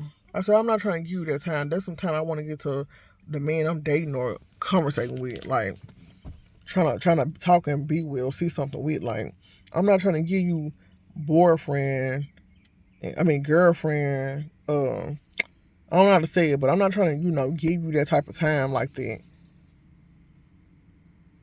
If you got, I'm sure you got other friends and you just lonely right now, so you want to use me as a scapegoat. You ain't even got your own house, so you want to come escape and hang out at my place with me and my kids until your other friends available, or until you find something else to do at that time to occupy your time. Man, I ain't got time for that, man. That's young folks stuff. I need a full-time friend. Just like you probably want a full-time friend, but I need somebody like you trying to get your life together. Like, my place not gonna be the hangout spot. And then you young too, so that ain't even gonna look good. You ain't too young. I think he said he finna be 30 in 2 years. So yeah, he ain't that young, but still. By you still being younger than me, they're like the hangout spot. My place is not going to be the hangout spot, especially with me having kids. So, no, I ain't. Why I ain't really been conversating with him, cause that's what I feel like he's trying to come do. Like, don't try to think you're finna come here and occupy your time to just hang out, cause it's convenient at the time. Like, if we was dating, trying to make something work, and we, trying to be friends to develop some type of relationship, then that's different. But then we hanging out and getting to know each other and hanging out and talking and laughing and doing stuff with the kids. But I'm not trying to do that with you. You basically trying to get dudes like you my man, but you're not my man. Like, you talking about me, you and the kids should go to the park. Okay. Yeah, friends do stuff like that too, but you ain't got no kids. But that don't mean nothing either. But still, I don't know. I can't even explain it, y'all. If I can just go into details about how he really is, you'll be like, yeah, I see what you're talking about. But he ain't no bad person, like I said. He just, I feel like, I don't know. My house not gonna be the hangout spot. But I am finna, it's finna be 2 hours now. I am finna go in this house. I can't believe I talked this long. Yeah, I feel good. My mind feels so clear. I can go in there and paint the whole house over if I wanted to. But I don't know what time it is. It's probably like 10 something or 10:30, 10:15. I'm finna go use this bathroom. I gotta pee real bad. Fix me another cup of coffee and find my paint and stuff. Take Gypsy out. Put Gypsy outside to use the bathroom. Turn my music on or try to record. I don't know what I'm gonna do yet. Cause I gotta dust. I ain't even dust. I supposed to did that this morning before when I put TJ on the bus before I went to the bank, but I didn't ever dust it. Dust none of the dust off the wall and ceiling part. So I'm gonna do that. Fix my coffee, pee, use the bathroom. Take this coat off. If I don't record, I'm just gonna show y'all the aftermath. I don't know. You ain't gonna really tell no difference because I mean I'm just painting white. It's already white. I'm just painting, repainting the wallpaper white. But and it still gotta dry before I put the little decoration stuff up. So yeah. But I'm gonna have to get started on this. I'm gonna try to if I can find everything. I possibly took it out last night, but hopefully I can find everything. But hopefully I can get back with y'all. This will be 2 videos today. Hopefully. Thank y'all for listening to my crazy life.